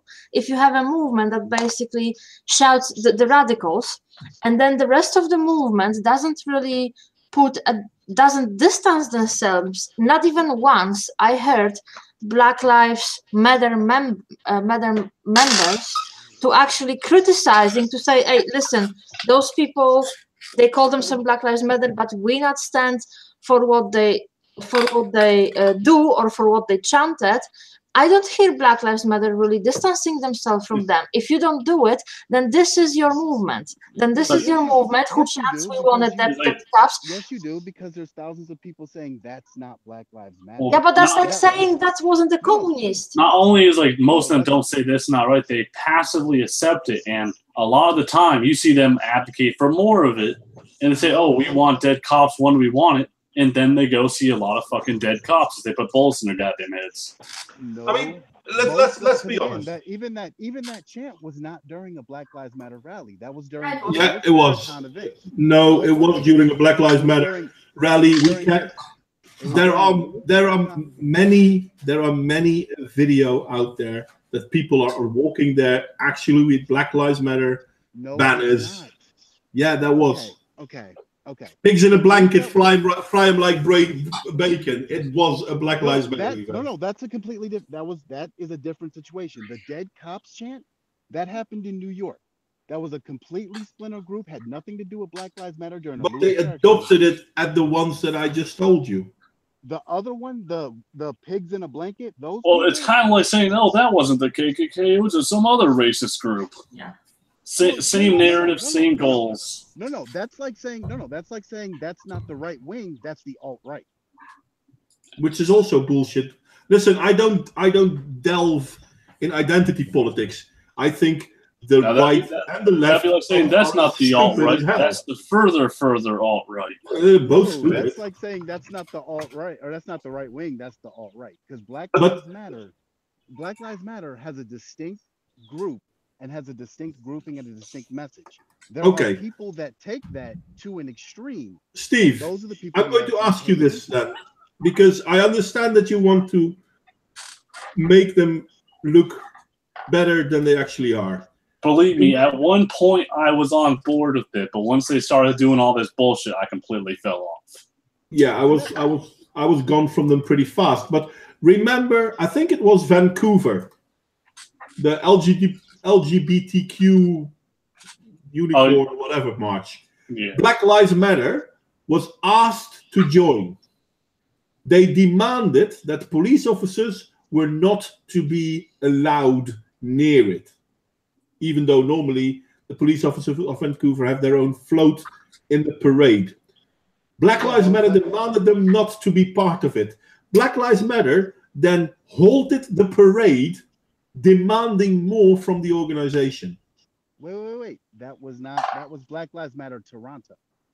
It's still Black Lives Matter. No, it's not. That's like saying the alt-right is the right wing. There are people that are part. There are people. I'm sorry, Steve. I cannot agree with you on this, because what you're trying to do is saying, okay, everything that's good is the good Black Lives Matter. Everything that's bad is something else. They advocated for this shit in nearly all their communications, not just in Vancouver.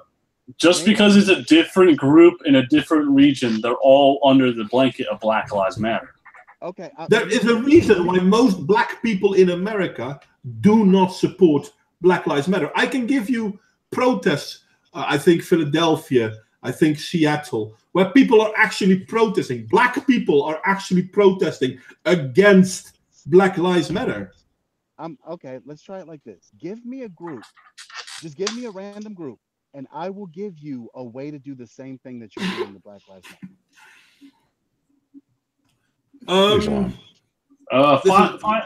Find something good about the IRA. No, not find something good. He is claiming that he can make anything look bad. Okay, then give me an extremist in the form of a Jainite. Of a what? A Jainite. Oh, I don't know what that is either. That's a religion. That's a religion. Yeah, it is. Wait. Okay. Religions and ideologies are the same. I'm sorry, mate. They are. No. Religions are religions. Ideologies are ideologies, and also What does an ideology make an ideology different than a religion? An ideology is a belief in a certain concept. A religion is a belief in a certain concept. Yeah, to separate them is very much semantics. And but again, Jainism is a religion that literally works off of the idea of not being involved in it. So you're kind of saying like, oh man, wasn't your point? I can give an example on any group. That's true. That's true. Okay. How about the Amish? Give me an organization, not a the Amish. religion. Give me an organization. You said a group, now it's an organization. Okay. The Amish have recently been caught with doing quite a bit of pedophilia. Should we call all the Amish pedophiles? If they are, by all means do. They've also been caught using technology. You will notice that if I name something and you can prove that they did something wrong, I will side with you on the fact that they did something wrong. But wait, the Amish are more prone to be polygamous as well. Yeah. So if you see it as like, okay, this group of people inside this group is doing something, so the whole group narrative is wrong. There's really, you've established to me exactly where you stand in all of this. I do not all of Black Lives Matter is evil, just like the Amish, but they're all retarded nonetheless. Stephen, the problem is that there was a time when I was following Black Lives Matter, following as if paying attention to what they're doing, and I couldn't see really the moderate things they were doing. The stuff they are saying are racist. The conference that they are and the talks at schools and stuff like that are racist. They chant stuff, and that's moderate. And the Black Lives Matter you talking about, where are they? Why can't I see them at all? Why can't I see the, let's say, moderate for a lack of English word, because, sorry, can't find it now. Why don't I see non-racist post of Black Lives Matter? Because, okay, if what you're saying is true, there is only this small group, or I don't know, half of them. Let me answer that. Ferguson. Everybody remembers Ferguson, right? Yes. Yeah. They tried to burn down the whole entire city. Yeah, you remember the Ferguson riots. You remember all the people that lost their minds and did all the crazy stuff, right? The evil, crazy stuff, right? Yeah. Who cleaned that up? What do you mean? Who cleaned that up?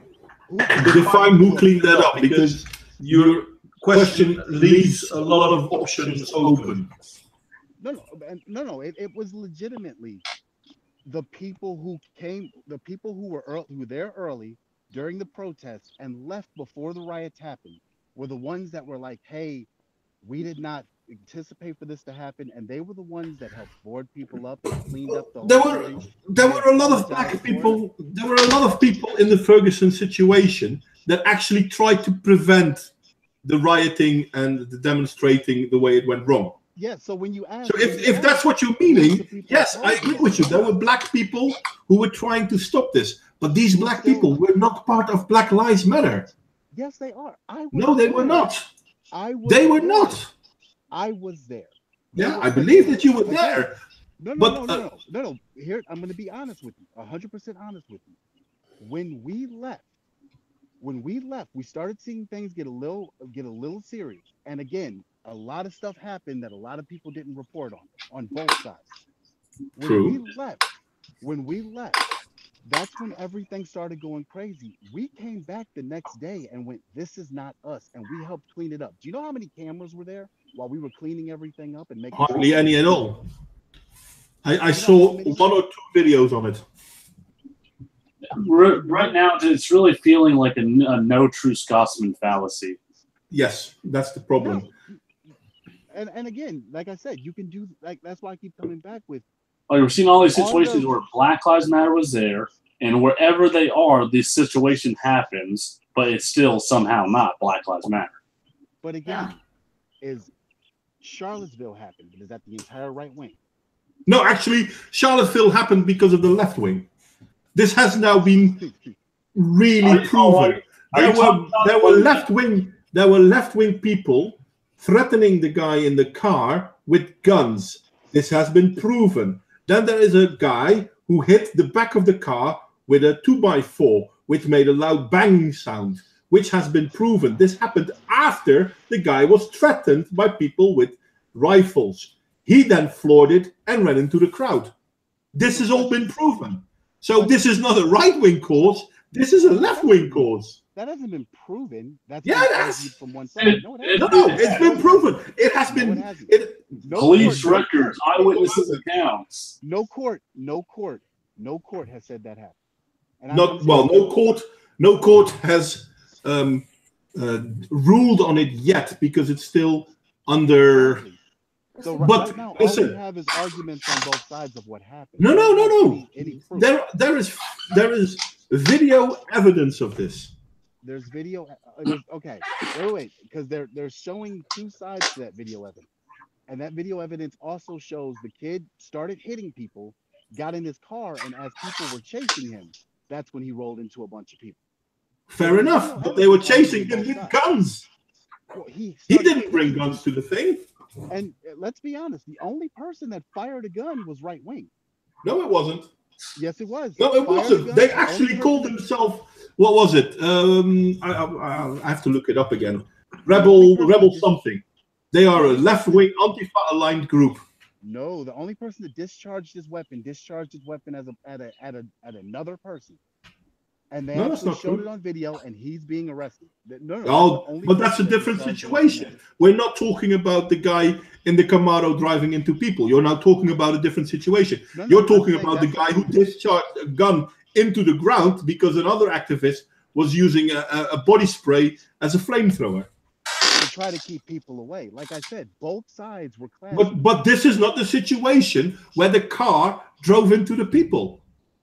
The situation, and I'm telling you, That's not the same both person. sides were That's not the fighting, same including situation. that person was Like- running around punching people, and when he got in the car to run away from the people he punched, that's when he ran through the crowd. So this wasn't. That's just not drove true. up. Is the whole story about the punching people on video, or is this just another eyewitness account to explain the actions of Black Lives Matter to make it seem like it's No, more this had Black nothing to Lives do Matter with was Black a Lives different- Matter. Yeah, This that's had nothing to with do with Black Black Lives Matter. This is Charlottesville, where the black people were trying. Not the black people. Fuck it. The Well, I'm white asking, people. can anyone verify that this guy punched people, or is it just the case where a black person That's- beats up a white person? That I have not seen. I've seen it being claimed, but I've seen no evidence of that. Well, But it's funny like- enough, I have seen evidence of people chasing him with guns. They actually tweeted on how proud they were that they chased him away.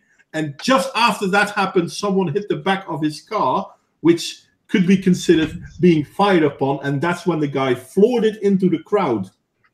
Because until that point in time, there was no reason to assume that he would drive into people. It just seems like a case whenever a white person gets jumped by black people, they say that he called them like a nigger. No, this had nothing to do with black people. Yeah, I know. This had nothing to do with black people. So we don't have to bring black people into this. This was the totalitarian or authoritarian left to the right. It's And not, whether it's the not a right- black thing. It's basically blaming the actual victim of the situation for it. In this case, yes. He wasn't a victim. Yeah, he was. He was part of a fight. He was Mm-mm. fighting. They were fighting. He ran Even because he even was if that is victim. proven, and that's not being proven, that's merely asserted. Even if that is proven, he fled the scene. Fair enough. People gave chase with rifles. This part we know.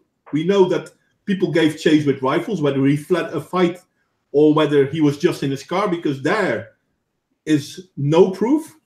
But there is proof that he was in his car whilst being chased by people with rifles, and someone hit the back of his car with a 2x4, which makes the sound of gunfire, and that's when the guy floored it. So, Let me ask you this. And what do we? If I punch you, and then you start chasing me, and I get in the car, and in my trying to get away from you, I run somebody over. No. Your fault. If you get into your car and you have the feeling that I'm using a firearm against you, then yes. Because I assaulted you. Doesn't matter. I assaulted Listen, you first. that doesn't matter. Yes, it does. Assault. No, it doesn't. Two wrongs don't make a right. I do not have the right to shoot you after you assaulted But me. you don't have Now, a right, but I don't have a right to assault you. Which is That's wrong as well. Don't get me wrong. I'm not saying the guy is clean as a whistle. That's not the argument I'm making.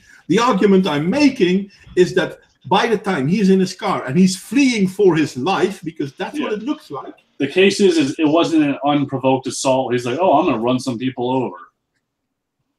And that's the message that people are constantly pushing. He just drove into them. No, he didn't. He tried to flee a situation. Steve, the problem is that if you punch me, maybe I will punch you back. If you're running away, I'm not pulling a gun on you. That's the thing. You are not right to attack me and punch me. Okay. But how it is that you just punch me and all of a sudden I run after you with a gun. I'm sorry. First of all, if you run away from me after you punch me, yeah, okay, fucking my loss, I didn't get to punch you. I might be angry over that, right? But I'm really sorry. You punched me in the face. Maybe you broke my nose. I don't see the reason to chase you. Maybe to chase you and fucking break your nose, but not to pull a gun on you. And that's the fucking big difference, and people don't recognize it. Do you know how many situations have happened where a person has assaulted someone, ran to their car, and came back with a gun and killed that person? But it's different when you coming back to me with a gun. Then I have a reason to pull my gun on you. But I'm really sorry. I'm not going to assume when you're running away from me. Oh, he's probably getting the gun, so I'm going to chase him with a gun. And he's driving away with them after him. He's locked in the car. He's doing nothing, and people aiming the guns at them. I'm really sorry. I cannot agree with that. And again, Anyway, guys, because we have gone pretty much off of topic, it's a still very interesting thing because I understand Steve, and this is the problem that we are facing. There are too many narratives going on. The truth is the worst victim in any war, and we are in a cultural war, whether we like to or not. And that is the main issue. America, but the whole Western world, is in a civil war between reality and narrative-driven lies. Now, who's the one that's doing the lying or who's the one doing the reality talking? They say history is written by the victors, and I've seen nothing but a lot of losers. Well, that's the problem. Alicia, instead of arguing over the one event, why not ask Steve, what does the good BLM want? What is their goal? That's a good question, Alicia. Do you know, Steve? The quote-unquote good BLM want dialogue, like right here with like this. As I'm a BLM supporter. Fair enough. I still call them Black Lives Matter, if you don't mind. What'd you say? I still call them Black Lives Matter. Oh, and okay, that's fine. I'm a Black Lives Matter supporter, and a lot of us have been more along the lines of in the courtroom, trying to have conversations like I'm having right here with you guys. Trying to do advocacy in our own neighborhoods. Like that's the stuff that never gets reported. Granted, like the minute somebody says something crazy and then runs around and I hate white people, that is Black Lives Matter has done this and this.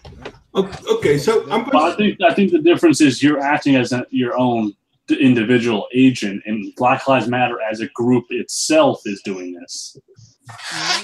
Individuals can do their own things on their own time, but when the group comes together, name an event where it hasn't ended in a riot, where it hasn't ended in some kind of controversy. There was a shooting in Cleveland just a couple weeks ago where all they did was they came, they marched, and then they went home. Did they block any streets? No. They marched and they went home. So who shot? Because you said there was a shooting. Yeah, I'm trying to remember who it was. I think it was just some type of misunderstanding where somebody got shot and it didn't kill them. I don't know the full details of it, but it's still going to court. And all that happened was people marched showing solidarity and went home. The only people that covered it were local news. So fair enough. Okay. I'm going to ask a few other questions because you see yourself as part of Black Lives Matter, yes? a supporter. I don't make any decisions. No. Well, fair I'm a enough. You supporter. see I go into the yourself. meetings and everything else. Okay, so you see yourself as part of Black Lives Matter because it's not just the people at the top; it's people at the bottom as well. Yes. Do you believe the narrative that black people are being unjustly killed by the police? Not really. No. But that's one of the main selling points of Black Lives Matter. That's like the entire movement of Black Lives Matter. No, That entire police movement of- brutality is a mostly black thing. That's what they believe. No, it's not exactly police brutality as much as it is unequal and unjust police, which is different. Police brutality is in every situation a cop assaults or kills somebody. Those are the most radical people saying that. It is unequal, but it's like the case of 98% of people in jail are men. 2% of women are too much. The majority of people killed or assaulted or discriminated against by police are still white. And again, only the radicals are just arguing killed or assaulted. Okay, fair enough. I'm going to ask a few more questions, Steve, if you don't mind. I think to assault you, but I'm trying to see. Can I just finish this one point and then go ahead? Go ahead. Yeah, sure. All I was just trying to say is the argument is more in discrepancies in our justice system and how it is disproportionately affecting African Americans, not just because they're black, but because African Americans, because of history, are disproportionately the impoverished. And unfortunately, our justice system works negatively towards the impoverished. Okay, this is unfortunately a good example of people trying to benefit from the victim narrative. Why is it that there were more intact families during among the black communities in America during Jim Crow than since the start, or rather the movement of creating a social justice for black people? So let's say the 1960s. How come under Jim Crow there were more complete and effective black families than there are now? There's multiple reasons for that. I guess the one, the dissolution of the family. Two, women are allowed to dissolve a marriage the same as men, because back before now, women weren't really allowed, or it was frowned upon for women to divorce men. No, that's not true. Women could divorce men. The only thing that changed is the no-fault divorce. So you didn't have to have a reason to divorce. Before that, you had to have a reason. And back then, things like alimony were much more common. So women had all the reason to divorce if they wanted to. Not really. Yeah, no, that is true, actually. That's not as true as a lot. Like you just divorce for any fucking reason. It didn't even have to be child support. You could divorce and just claim alimony. Are you talking about Are you talking about between 1910 and 1950? Yes. Like the 1960s era. Again, 1960s was the era where women started being able to gain those type of rights. But if you're talking about before that, if you're talking about 1910 to 1950, a lot of marriage was controlled by one party. That's not really true, though, because women were still able to divorce, but you couldn't divorce without a good reason. You had to prove your reason. But again, a lot of that reason was we won't accept it unless it's kind of more the man makes that decision than the woman. That's not true. That's actually okay. I'll send some links. That's okay, but I can send you. I can show you links to prove that that's not the case. Women could divorce men as well.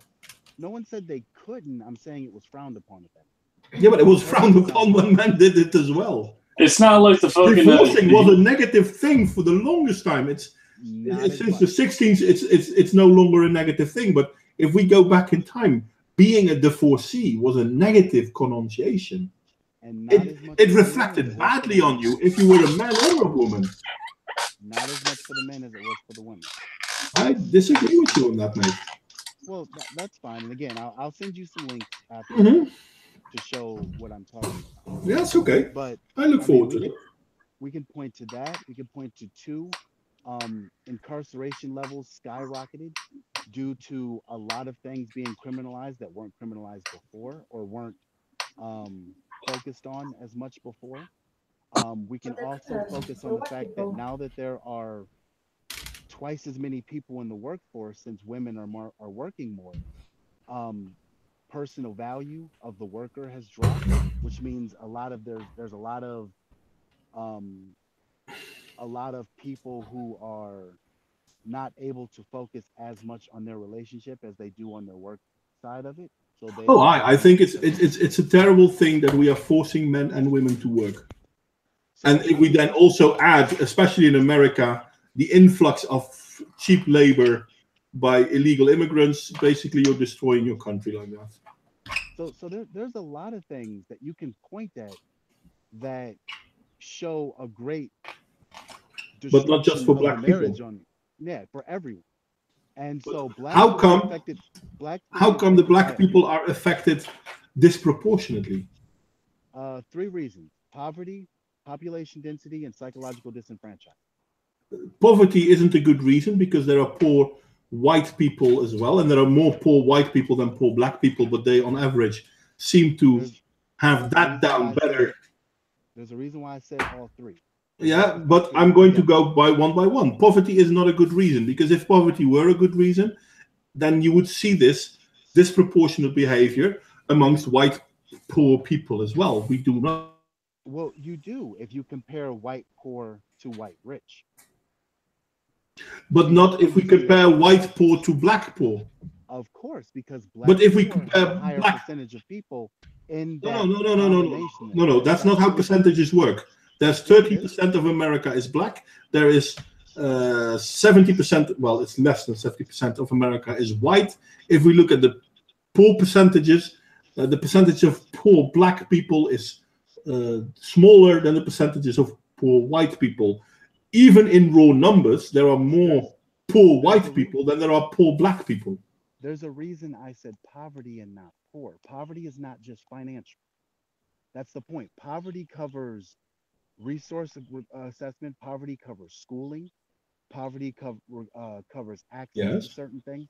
which is So still the true for next poor white people. wait. The argument to that is there are a lot of poor white people in America, but there are a lot of poor land owning white people in America. There's a big I'm difference. sorry, if That's why I said you're a landowner, I wouldn't automatically classify you as poor because you have wealth.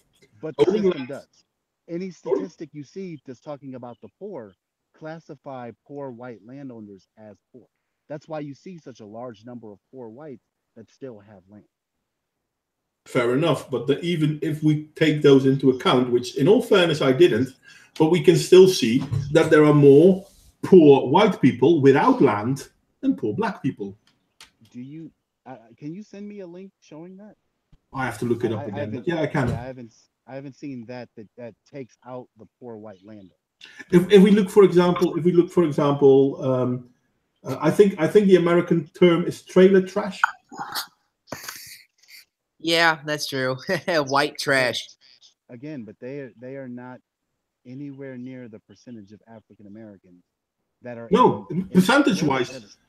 That group is smaller. In raw numbers, that group is bigger. That group is far bigger. And that group is scattered throughout the United States. There isn't a density. That's why I say the three have to come together. Yeah, I'm not really sure if you could claim there isn't a density of that, because there are several places where there is. Nowhere. Jacksonville, Florida. Nowhere near the dense population that are in black communities. That's true. Nowhere near. Stephen, the thing is, though, this is something I observed when I was still living in Poland. The mentality of the people who are in the bad situation. When I see at the moment mentality of black people, for example, not only black people, but we're now talking about the Black Lives Matter, so that's why I take this people, yeah. When they live in a bad neighborhoods, in the ghettos, they are excused for the children, for example, growing, they are excused for doing stupid shit, for not going to school. And everyone looks at them, yeah, but the poor guy, he cannot do any better because he's set for a failure, because he doesn't have a father, because he's in a... bad neighborhood, blah, blah, blah, fucking blah. When I was living in Poland, in my city, for a short period of time, I've worked at the store in an area of the city when a lot of poor people, also pathological families, were living. People when one of the parents, mostly father, sorry, was drinking, or the father wasn't at all. People very, very poor, seriously very poor. And I've seen that there are two groups of people. One, children that come to my store, did the fucking trouble during the time when they're supposed to be at school, because they had parents who basically were excusing that behavior because, well, we are poor and the father isn't home, or father drinks, whatever. And the other children who were very poor, always going to school, always saying hello, because the mother would see a daughter or a son outside of the school, and she didn't fucking care that the father walked on them 10 years ago, and that she was making again a dry rice for a dinner because she didn't have money. She would fucking smack the crap out of the kid if the kid was skipping school. There was no excuse for bad behavior because you don't have a daddy. There was no excuse for doing the trouble and skipping school because we are poor. Those mothers and sometimes father had idea, you want a better future, right now you're going to school, you sit your ass down, you learn the best you can, you are being happy with what we have, and God forbid that I see you with the other kids or carrying a knife or doing some other stuff, some other trouble. And this is the mentality. And everyone is looking only at the people in poor communities, especially black people, basically excusing them for doing bad things, for doing crimes because of their bad situation. And that's how we are making a black communities weaker, and basically we are making sure that they will not get out of the bad situation. And I've seen this. I actually seen this. I actually could compare. I knew these people. Wait. Because okay. Yeah. I would like to point out that African Americans are the fastest growing economic group in the United States. So we are actually making very large strides that are not being paid attention to in the United States. The thing is, black people have every opportunity to make it in America. Nothing's holding them back except themselves. Okay. Yeah. I don't think the argument is black people are being held back. The argument is literally that black people have a disproportionate amount of time for growth and development that other people in the United States have had. So black people as a whole, because we're talking about macro numbers, we're not talking about anecdotal evidence, we're not talking about individual cases. As a whole, black people have only had between 40 to 60 years of growth and development compared to many of the people 40 years to put in the 70s. They've had since at least the 50s and the 40s. And in all fairness, that doesn't explain. Yeah, they did. And it doesn't explain. If we're going to do it based on legislation, we're going to do it after the end of the Civil Rights Act, which would be 1969. No, you can easily do it before, because Jim Crow was only on certain parts of America. It wasn't all of America. Well, and right now they have Jim Crow people every opportunity to succeed. The majority of blacks before the Great Migration were in that area.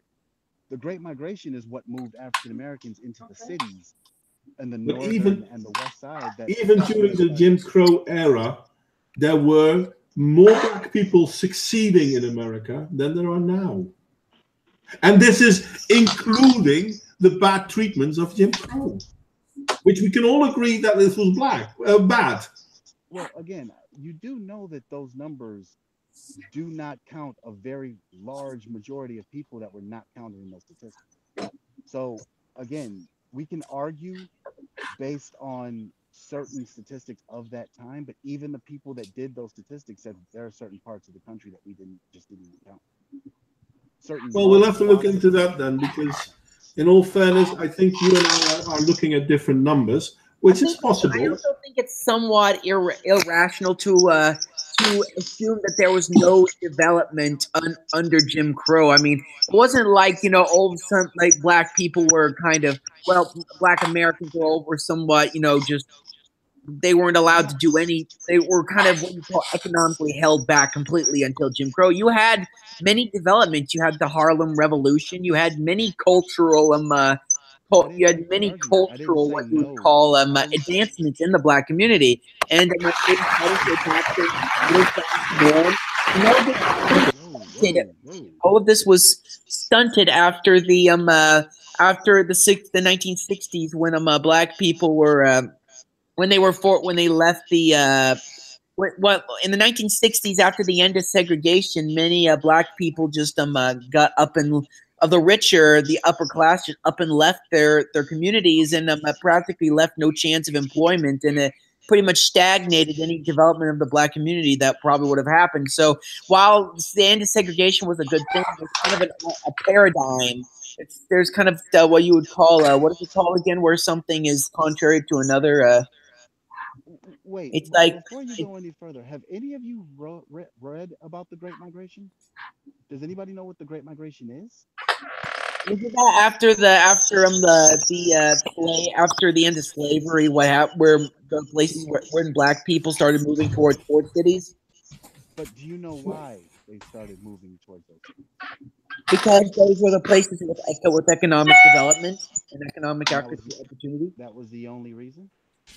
There were other reasons. It's the same what we saw, for example, during the Roman era, when the Roman Empire was basically crumbling from within as well, that land workers moved to the cities because cities had opportunities and they couldn't stay in the areas where they once were.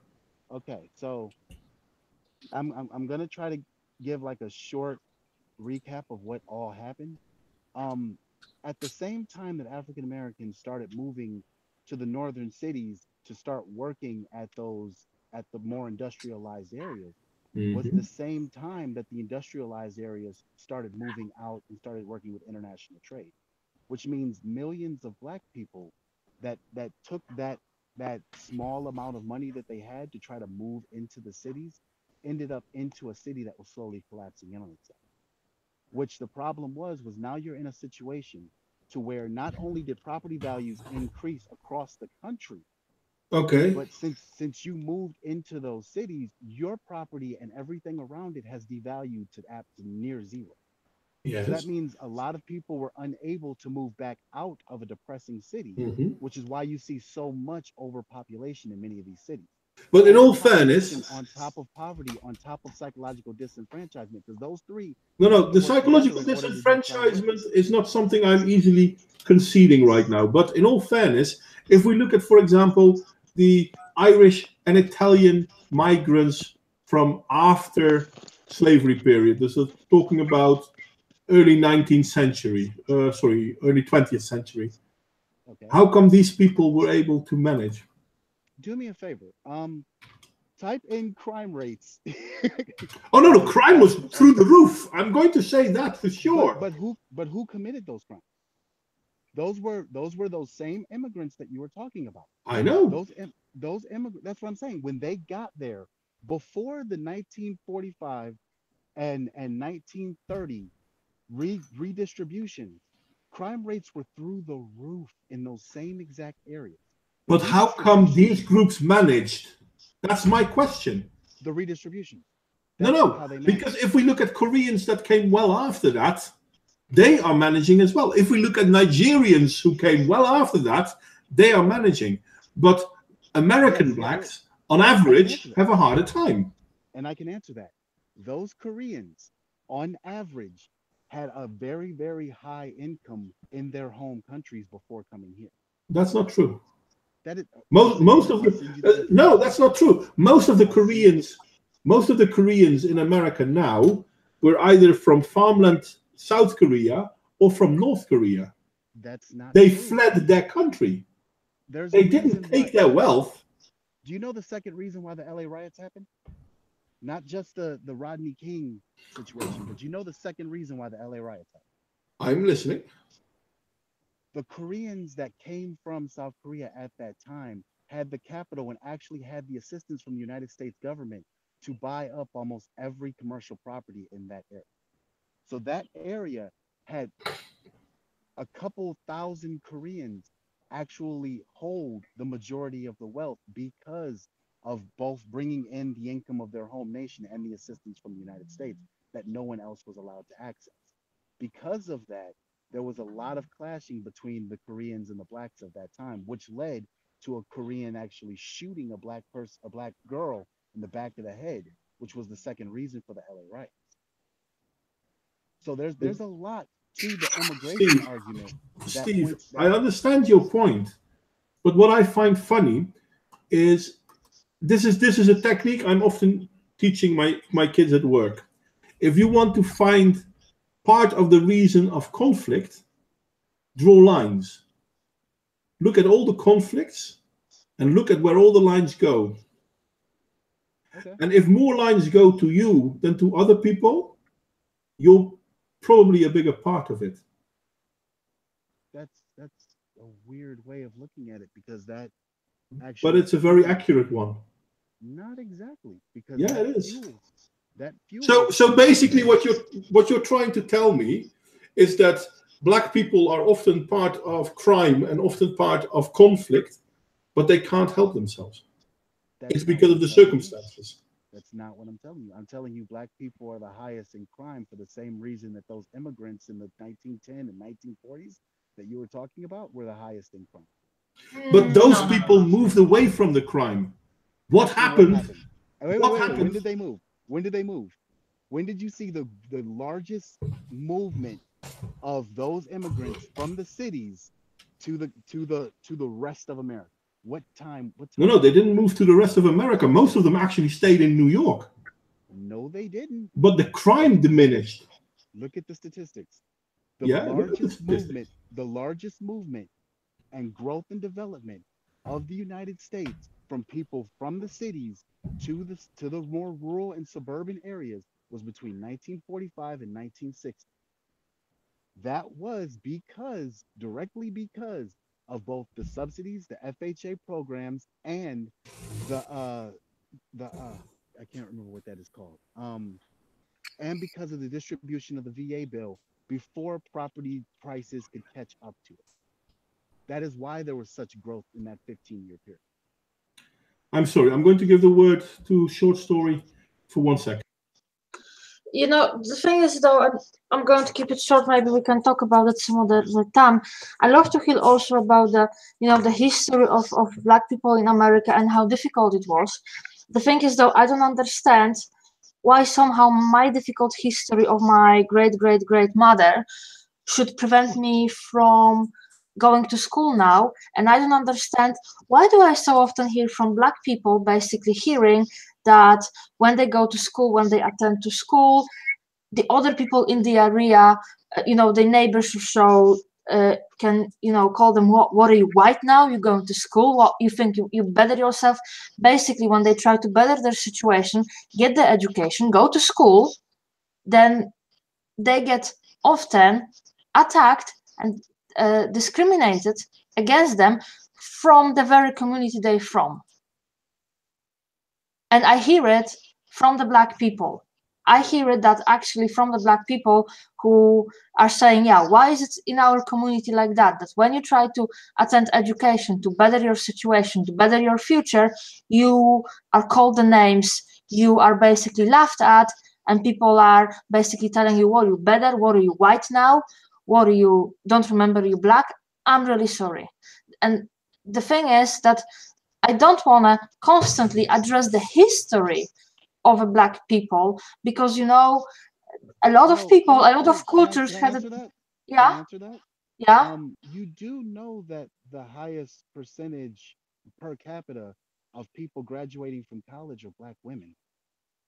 You also know that most of them graduate after affirmative action. Yeah. Anyway. Per capita is black women. Hey, now we can actually hear you. I don't know what you changed, but you were quite loud there. Sorry.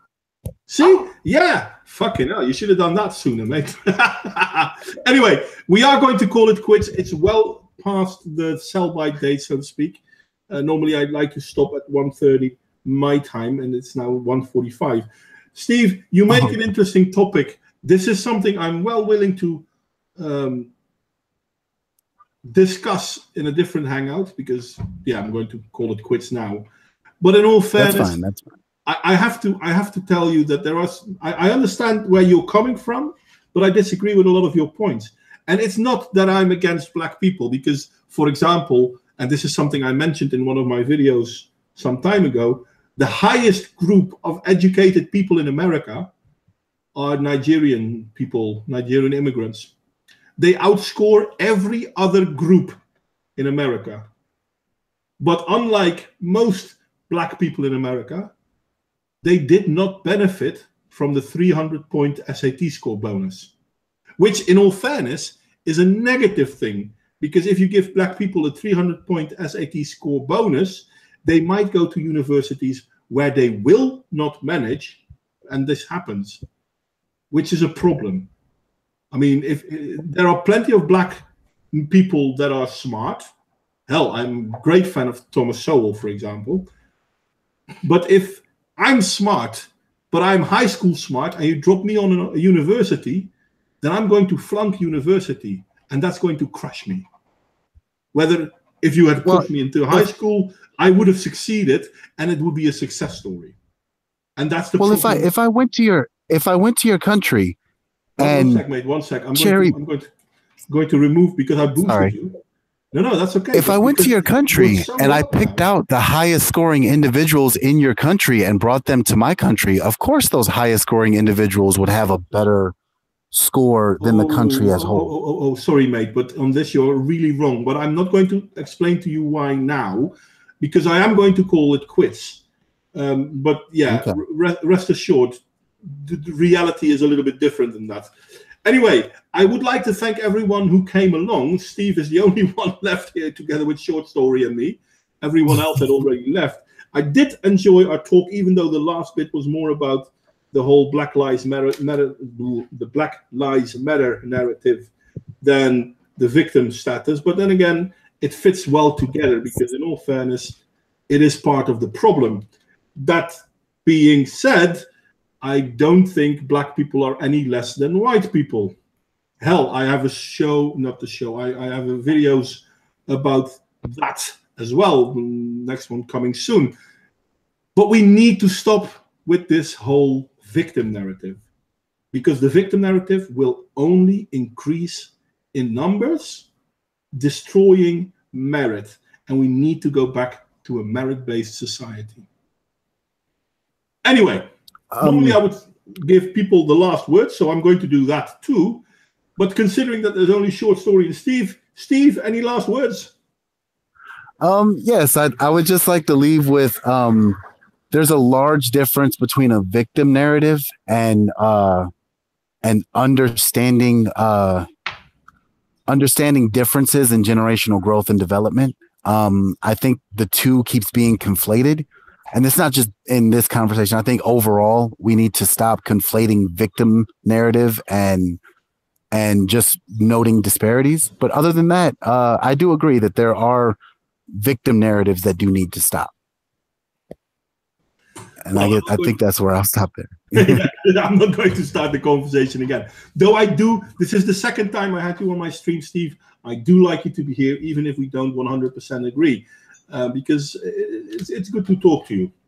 You too. We are talking. We're not swearing. We're not insulting. We are talking. We can disagree, but we can disagree. Short Story. You want to have something to say before I'm going to close this thing down? Yes, please. I just need to say it. Need to point it out. Look, I'm not against the black people, and I actually do want to see them succeeding and actually using the opportunities. So keep in mind, I'm not against black people, and if anything like that looked as a generalization or something like that, English is not my first language. That might be a bad excuse to someone and shouldn't be excuse, but I catch myself sometimes that I don't really phrase the things the way I would like to in English, so I thought I throw it out there just in case. And yeah, I did enjoy the conversation. I know we disagreed, Steve, but I did enjoy the conversation. I would like to have actually another conversation about Black Lives Matter when we can exchange our points of views and maybe understand each other better. Like, I can understand where you're coming from, but I cannot understand sometimes why you think certain things are explanations. So I think I would like to listen to you some other time and actually have the conversation to understand why something is actually the reason, because a lot of things I don't see as a reason. Yeah, me too. Anyway, before we start, this is the funny thing though. I mean, as soon as we talk about black people, we suddenly have to defend ourselves on how we're not racist, etc., etc. I think this is rubbish. I think we should. I never. Okay. No. I know you didn't ask for it, Steve. I'm not blaming you for this. No. But this is part of the problem of our society. It's so inbred that people start doing this. And I know you're not asking for it. I know this is not your fault. I'm not saying that. Oh no. I'd rather see us as equals, which, in all fairness, I do. Which means that I don't care. Anyway, that's that. I'd like to thank everyone in the chat. Alicia, John, the High Desert Pioneer, Squarepeg. I'm sorry that Alicia and Squarepeg had to leave. It was fun to have them. But a lot of good people left during the stream today. I'm not going to name everyone one by one because I'm a lazy arse. I usually am. I'd like to thank everyone for coming. Steve, are you going to start a YouTube channel, mate? I'm working on it. I have a lot of work recently, but I'm trying to get at least one video going. Okay, well, I'm curious. Let me know when that happens. I will send you an invite if you want, because I have a Twitter group and a Discord server where I try to arrange the next hangout. So if you want, I will send you an invite in a moment. I'd like to thank everyone for coming. I'd like to thank everyone for chatting along with us. Alicia, Ludicrous, Squarepeg. I hope to see you all next time. Ludicrous, when are you going to join into the chat, mate? Yes, that's a question. And it's I'm going to head out, but thank you again. Thank you again. We're going to call it quits. Thank everyone for coming, and I hope to see you all next time.